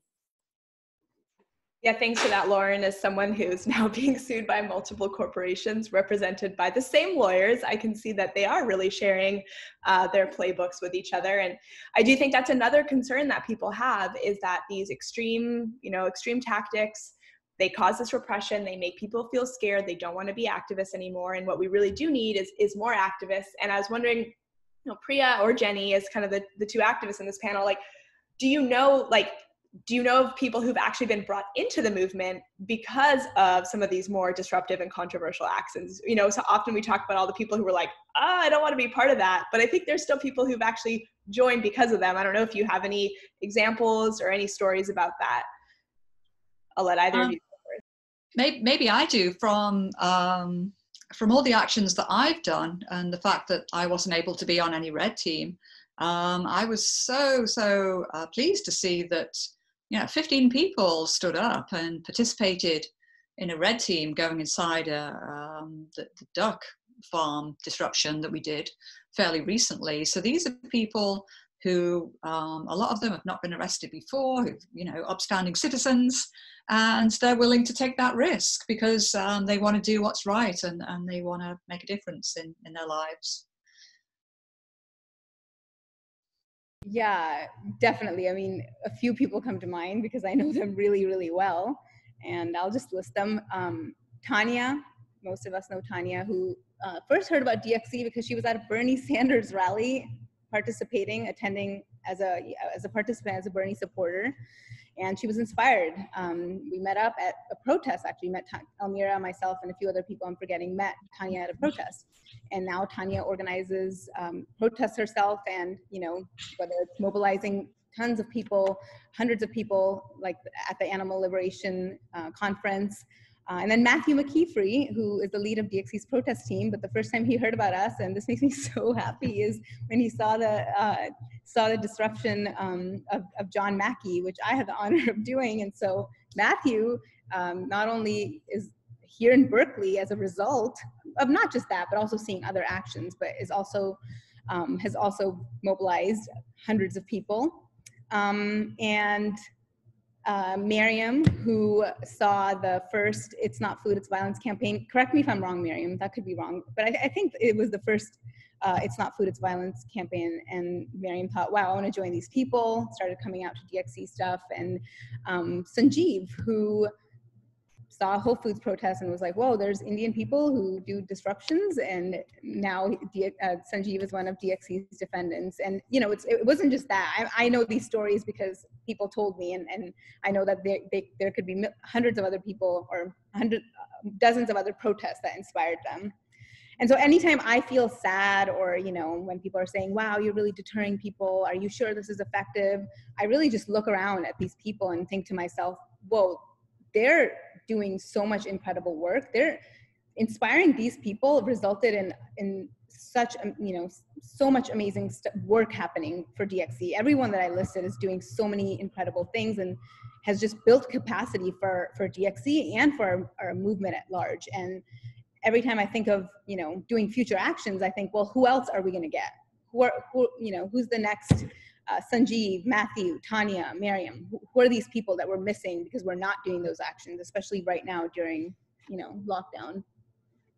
Yeah, those are also really awesome stories. And always just thinking about the balance between, yeah, we're always going to turn some people off, but we're also going to resonate with a lot of people. And I think one of the frustrations that I have and other people have is that sometimes people say, oh, you're not protesting the right way. And, you know, I think, would they do that for another movement? Is it just because these are non-human animals? And I was wondering, Jessica, if you've kind of faced some challenges talking about animal rights and animal welfare as like a legitimate issue in the news, where people kind of dismiss it as like, oh, that's cute, and it's not like alongside these other very serious movements, or if you feel like, yeah, people are starting to realize that this is actually a social justice movement. Yeah, I think that's kind of been my career. I started doing this about 5 years ago, writing more about animal welfare issues, more about, you know, cats and dogs, animal rescue, and those types of ways. And over the course of my career, probably 5 or 6 years, this has changed also in the media. I changed personally, and my writing has changed, and now I'm writing about activists occupying on farms, things like that. And I think that the connection to really referring to it as a social justice movement, that's still new. You're going to have, you know, sort of your old school reporters and your new school reporters who are going to have different opinions on those things.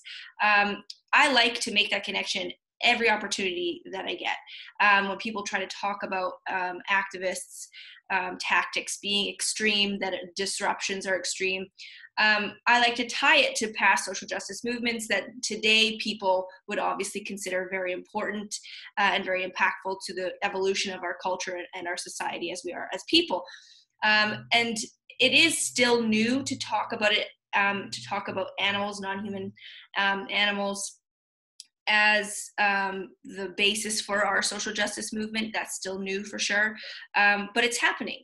You have people like Anita Krajcik, also in Toronto, who loves to quote Tolstoy and talk about past civil rights movements and things like this as her inspiration for these things. And whenever I can interview her and put those words into a mainstream newspaper to make that connection, it really adds credibility to what we're doing. It really sort of justifies some tactics that people might think are extreme for animals.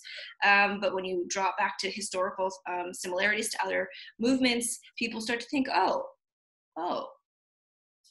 maybe not so extreme after all. So yeah, I think it's happening. It's still a bit new. That's really encouraging to hear that even, you know, within the media, you've seen that shift over just, you know, 5 or 6 years. That doesn't seem like that long. So at this point, I think I'm getting some questions from Cassie, who's sending them to me. So if people have other questions, you can put them in the chat, but I'm going to start asking some of the questions that have kind of come in from the audience. And the first one is for Lauren. I'll let Lauren respond first, and if other people want to chime in, that's fine too. And the question is, like, to what extent should a benched activist avoid further legal entanglement? If they are willing, could someone awaiting trial continue to take legal risk? Well, I think the first thing to know is, depending on the state and where you're at, you normally would sign a pretrial release agreement that will say things like, I will obey all laws, or I won't go in a certain number of feet, you know, from a target. If you violate those that agreement and you get caught doing it, then you can be arrested and put in jail until your trial date. And so that can certainly impact the campaign, support, all sorts of things that, your affinity group needs to be on board with if you're going to take that risk. If we're talking about probation or parole, well, and let me say one other thing. If you had to put up money, in bail or a bond, and you get caught violating that, the money gets flushed down the toilet and goes away forever, and you could still end up in jail potentially. Not guaranteed, but it is a risk, and it's definitely something you need to be cognizant of.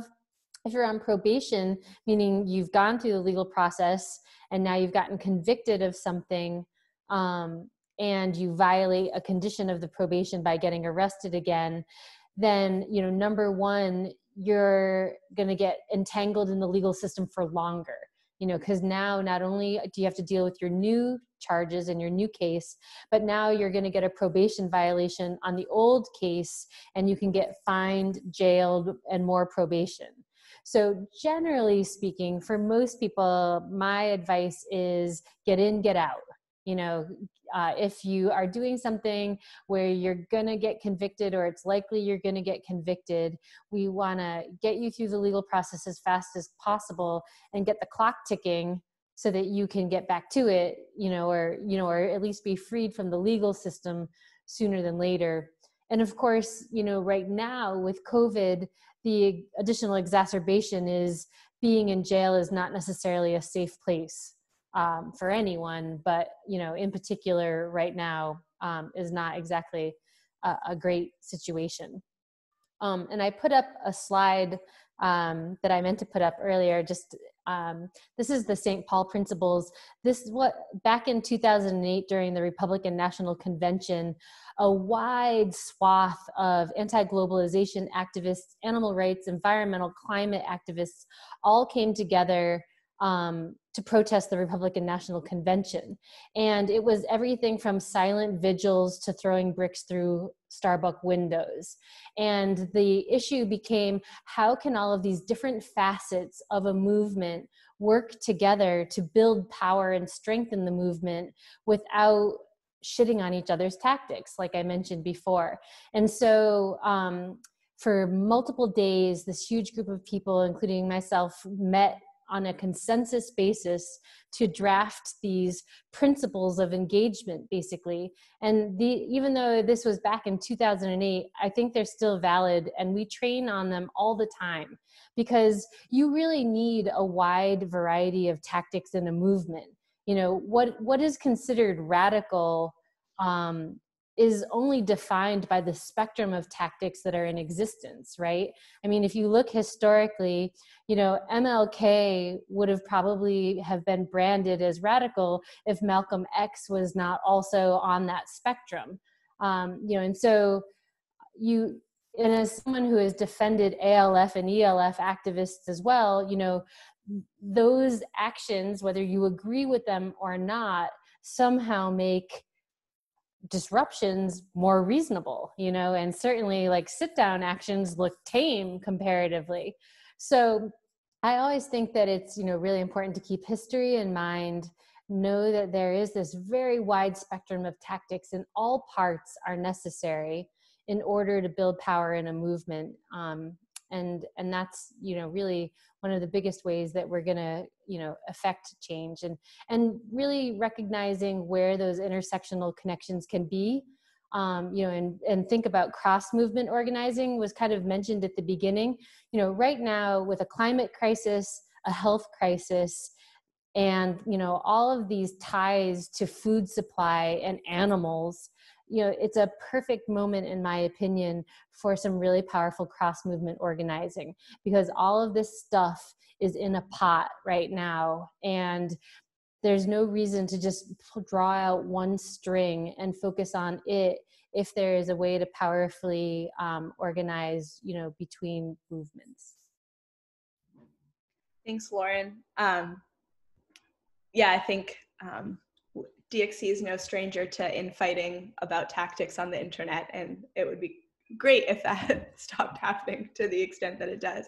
So I have a question for Priya and Jenny, which is, how do you stay strong and on goal in rescues? People just saying, like, if they were there and saw what was going on, they would just, you know, start crying and not be able to handle their emotions. And also just kind of like, maybe what's your inspiration for doing the actions that you do? Maybe I can start with that.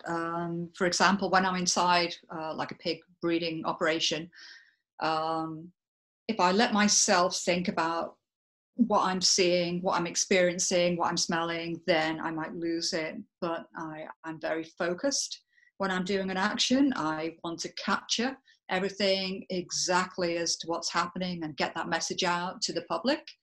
And I want to keep everyone safe, and I have a time crunch. So maybe I let everything catch up with me afterwards. But when I'm in an action, I've got so much going on that, you know, I'm very focused. Thanks, Jenny. Yeah, I mean, these are really, really tough, you know, whether it's doing a disruption or it's doing rescues. I mean, there are really, really high intensity situations where I feel a lot of emotions and, you know, a lot of fear too. So I really don't see the way I respond to these situations as not having these emotions. And I think sometimes I really can't, I don't feel like I can control it.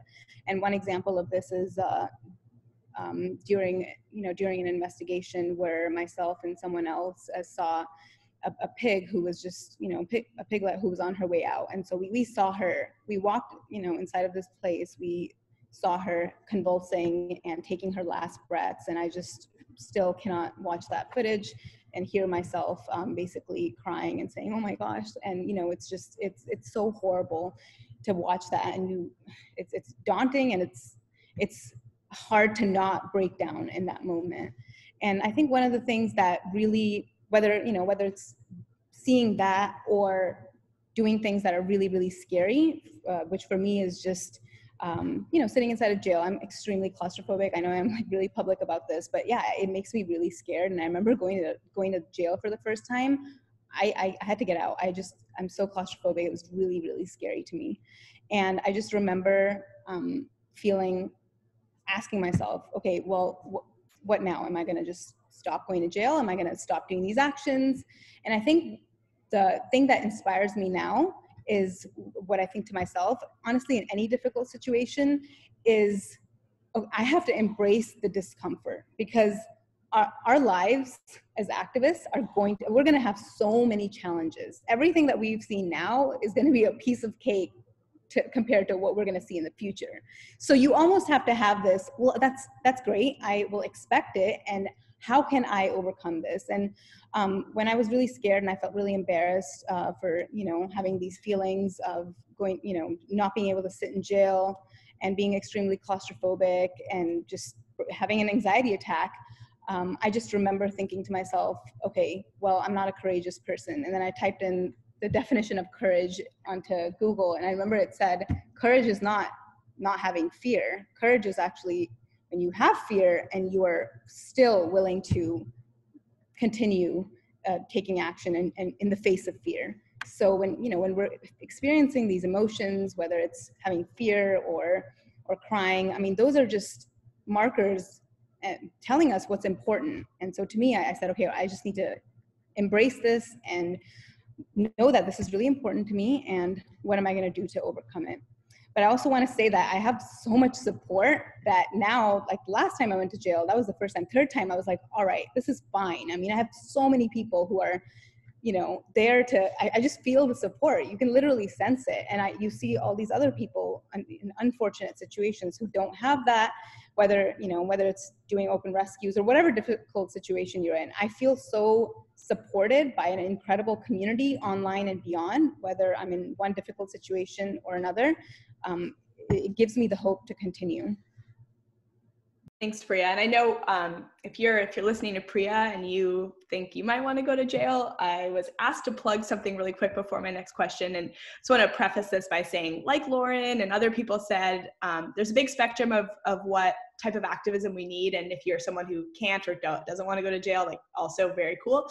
But if you are like, maybe, you can go to dxc.io/CD survey. So like civil disobedience survey. Someone could put it in the chat, and this isn't signing up for a specific thing. It's all hypothetical, but if you just want to express some interest in possibly engaging in some of these disruptive actions in the future, it's just dxc.io/CD survey. And another question that came up a lot, which I will just let anyone answer because it's kind of related to everyone, is the next debate that we're kind of having internally in DXC, or locally at least, is protests outside people's homes.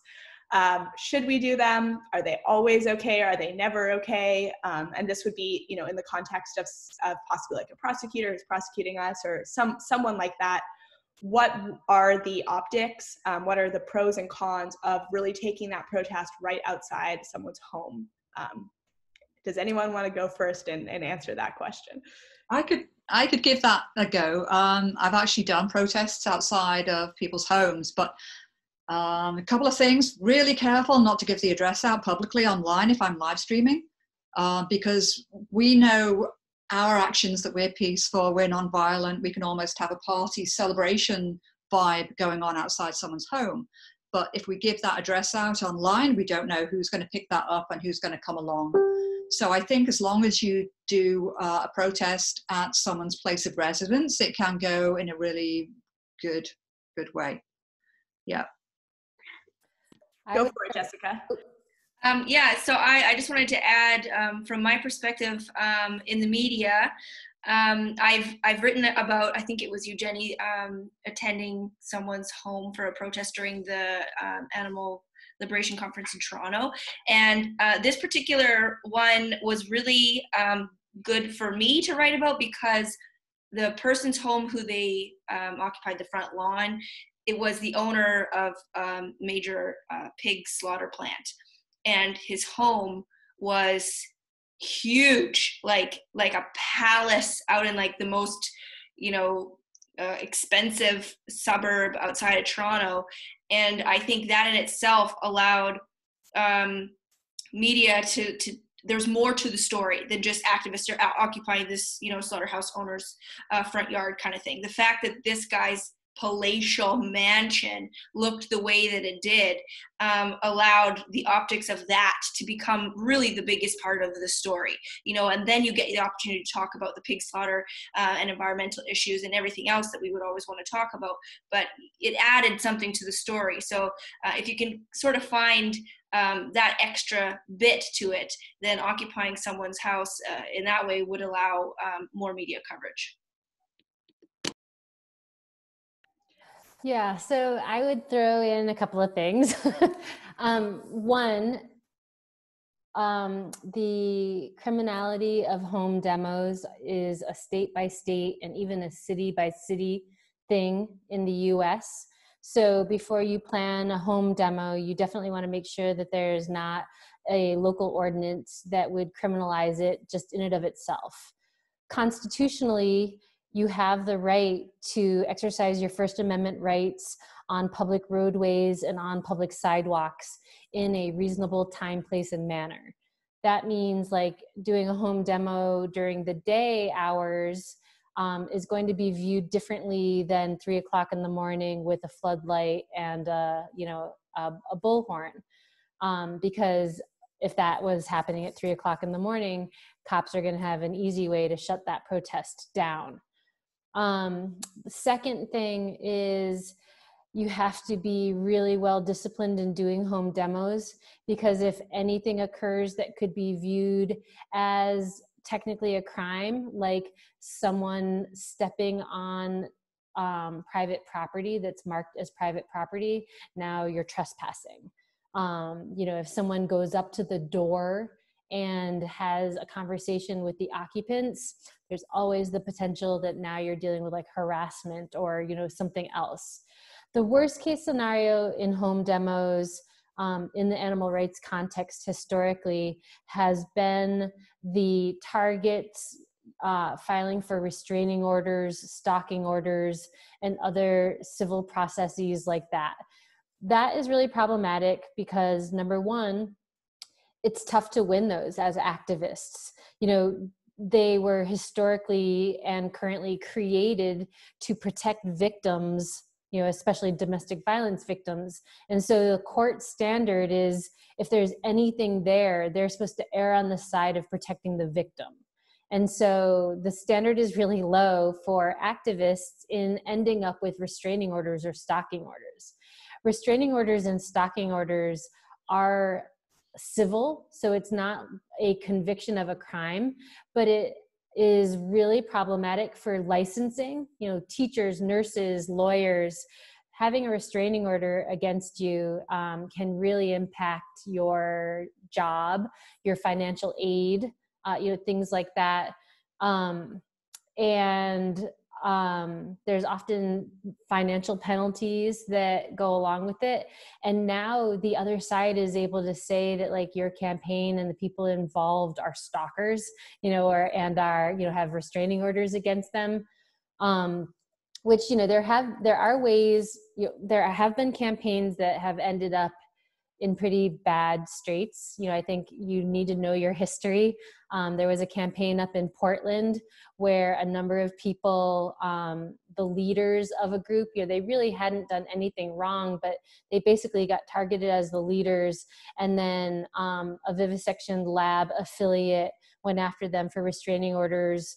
One of them ended up with a huge 6-figure judgment. They immediately went in and seized her bank accounts, you know, and basically took whatever money she had away. Like, there were some pretty dire consequences, and there were very little defenses available to her.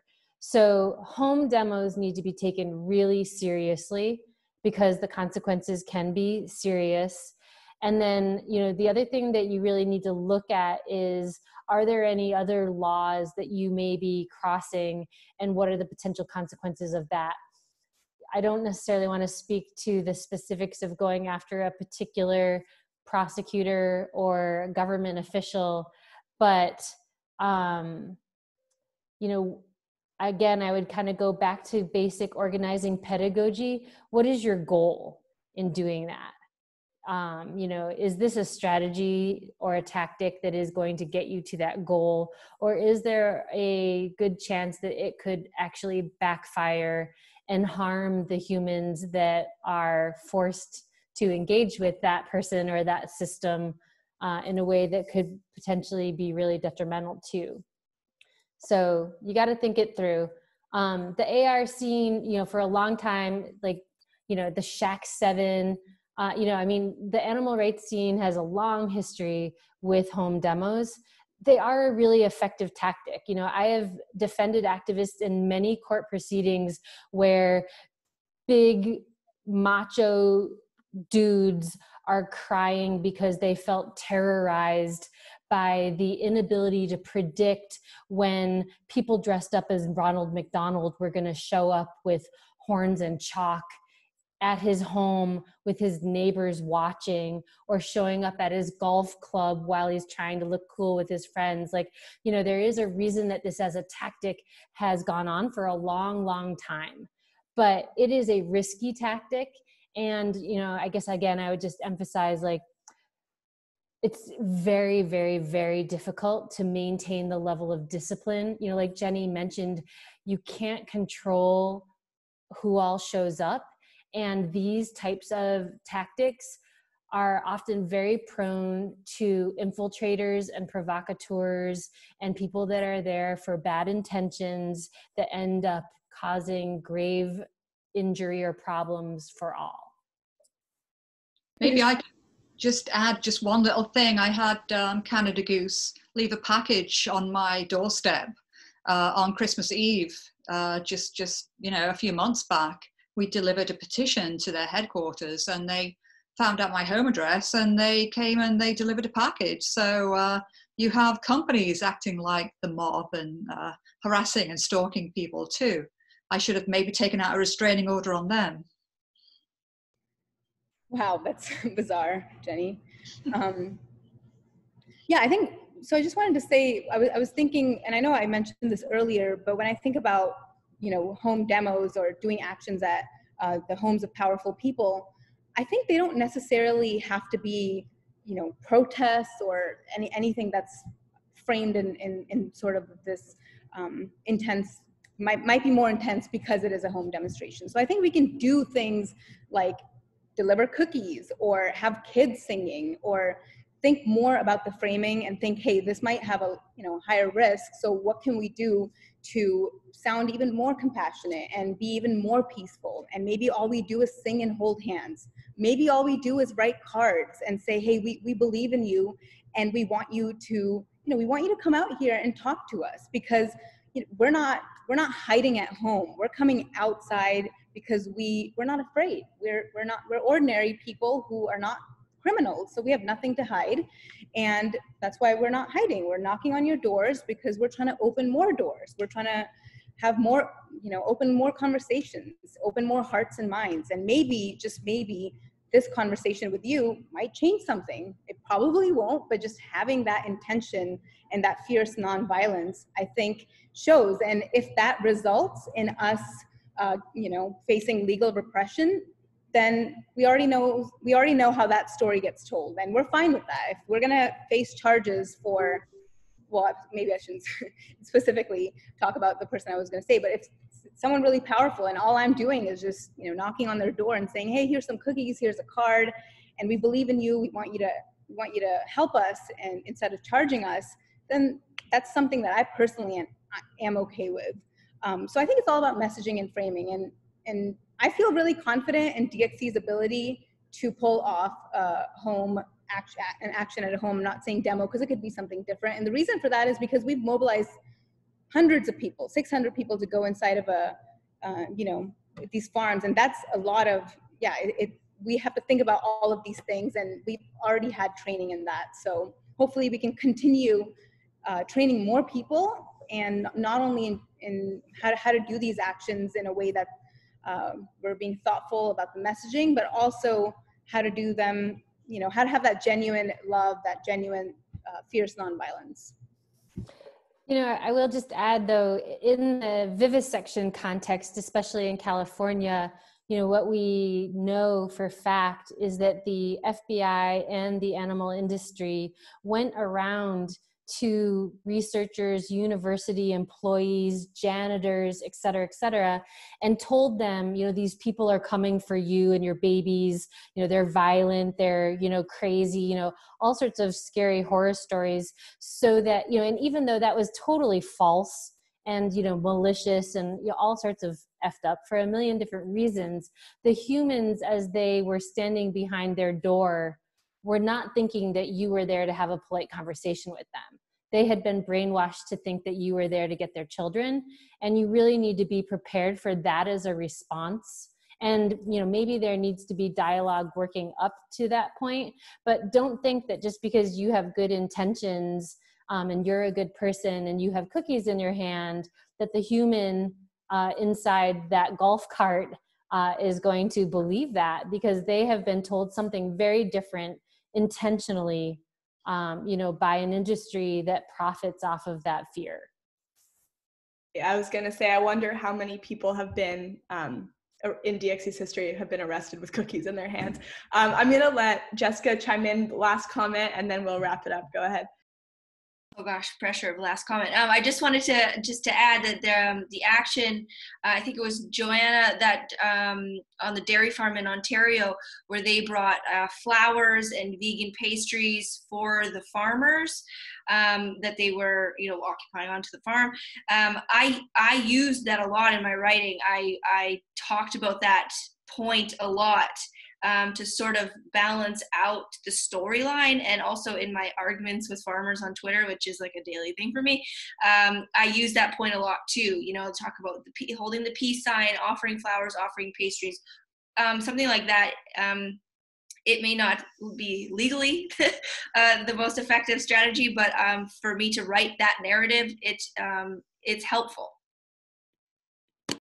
That's a really good, I think, place to end, because it kind of just brings these two things together, which is, you know, like we've talked about, I do think these controversial, these disruptive actions, they're needed. We need to shift that window. We need to get into the courtrooms. We need to get into the media. But at the same time, we need to do this in a way that we can try to be relatable to the mainstream to gain that public support and kind of have that sacrifice and that normalcy be a little bit of an antidote to maybe some of the backlash that we're going to get. But the thing I love about this is that there's not really an answer. Like even this home demonstration conversation, it's not done. I don't think there are these like, yes, this is a good tactic. No, this is not a good tactic. A lot of this is just discussions, and I'm excited to continue having these conversations with everyone online in a respectful way that doesn't allow the opposition to tear us apart and divide us. So, but yeah, like I said, I could listen to this all day, but we do need to wrap it up. And everyone can give the panelists the silent round of applause. It's kind of awkward on Zoom because you don't get any feedback, but and like I mentioned, if you're excited to go out there and take action, I want to let people know about one other resource that we're launching today, which is our resource library. It's dxc.io/resource library. If someone can put that in the chat, that would be awesome. And this is just a compilation of a lot of things that we've put together on what happens when how to organize an action, how to do press and social media, what happens when you do get arrested, all of this stuff beyond just disruptive action and civil disobedience, also like how to organize a chapter, how to manage a team. All of the resources that we have in one place. We want to make this open source, and I would love for people to use this and to give me feedback on it and all that stuff. So if you're ready to go out there and possibly make some vegans look bad, you can just go to dxc.io/resource library and start using all of those resources. And it's definitely a work in progress, like I said. And that's kind of my last announcement. I know there's also the civil disobedience survey that people can do if you're interested in signing up for something like that in the future. And I'm going to pass it back to Joanna, who has kind of our wrap up tradition that I am looking forward to. Thanks, Almira. And yeah, a huge thank you to all of the panelists for taking the time to join us here today. And I definitely, was super interested to hear all of your perspectives, and the chat was blowing up. So I think it, this definitely stimulated a lot of conversation that hopefully will continue. So yeah, I'm just going to leave us with a couple quick announcements here. So the first one is, clearly the world needs our movement, and especially now kind of more than ever, we need to continue doing this work. And we need the funds in order to continue doing a lot of this work, like open rescues, exposing factory farms, offering legal support to the people who take these risks on, and just challenging these powerful industries. So yeah, I know a lot of people out there are experiencing financial hardship right now, but I did want to say, if you are in a position to contribute, we are looking for new monthly donors. So any donation helps, even if it's a few dollars. We appreciate any support that you can give. So you can go to the link on this slide here if you're interested in learning more about that or becoming a monthly donor. Next, just to give you an idea of what's coming up for the next week for ALOA, tonight or tomorrow morning, depending on where you are in the world, we have a training run by activists in Australia. So it's going to be held, it's Sunday at 11 a.m. in Perth time. So if you're in Perth or in Australia, it's going to be Sunday morning. And if you're in, in the US or somewhere else in the world, it's happening basically tonight, Saturday night at 8 p.m. So hopefully you can figure out what time that's happening where you live. And we're going to be learning kind of about the Australian activism scene and like the animal rights community. And they're also going to talk a little bit about what their DXC chapter has been doing and give some information for people who are interested in getting involved who do live in Australia as well. So tomorrow, Sunday in Pacific time at 10 a.m., we have a workshop where we're going to talk about the internet and how it has this huge ability to help our movement, but also can be a source of a lot of conflict or places where, these kind of obstacles may arise. And so we're going to talk about how to sort of strategically use the internet and make sure that we're not exposing ourselves to some of the downsides like cybersecurity and also, some of the extreme conflict that can happen online and stuff like that. And Thursday, we're going to have a workshop called Transforming Grief into Nonviolent Power. And we're going to learn how to channel this grief and anger that a lot of us feel into those, confrontational, intense actions, and just make sure that we're using those emotions in productive ways. So you can register for any of those trainings at the link on the slide, dxc.io/ALOA. you'll get the link for the Zoom call in your confirmation email. And it's also, insider tip, the same link as this call. We're doing the same link for all the Aloha calls until we have a need to change it. And yeah, I also wanted to just invite, if you do have any questions or feedback about these sessions, please send us an email. It's right there, info@liberationconference.com. We're also starting to talk about, what should we do next? This online assembly was kind of born out of necessity when we had to cancel our in-person conference due to the coronavirus crisis. And we're kind of looking forward, and, there's still so much uncertainty, and we want to continue to serve this community. So we're trying to figure out where do we go from here, and we would love to just know what you want more of, and what you've been enjoying from these online assembly calls.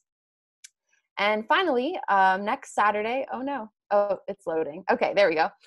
Next Saturday, we meet back here again at 1 p.m. for the assembly, 1 p.m. Pacific. And next weekend, we are going to be talking about bringing animal farmers into the animal rights movement. And we're going to hear from Renee King-Sonnen, who used to be a rancher's wife. She's still married to that person, but they are no longer a ranching family. And now she runs and operates a sanctuary, and she's on a mission to transition ranchers and family farmers into plant farmers and help them join the animal rights movement. So you can join us next Saturday back here for that. And yeah, I just wanted to take another moment again to express gratitude for all of you for joining us, and thank you to our panelists and the musicians who shared with us today, and to our ASL interpreter and our Spanish translator, and all of the people who are doing tech support on this call. Just a big thank you to all of you for joining.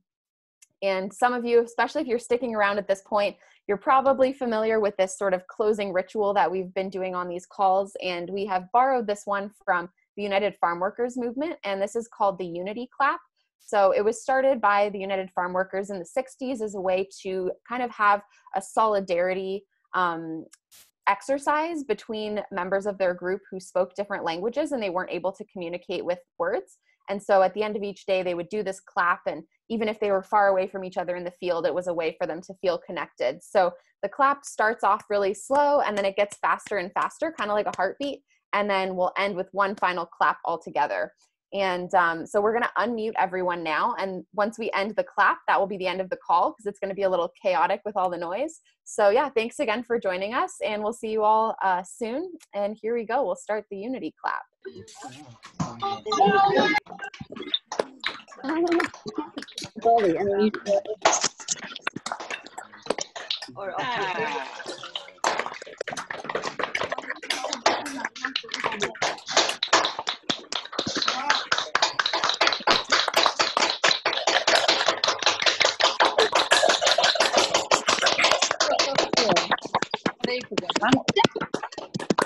Thanks everyone for joining. Hi, thank you. Bye.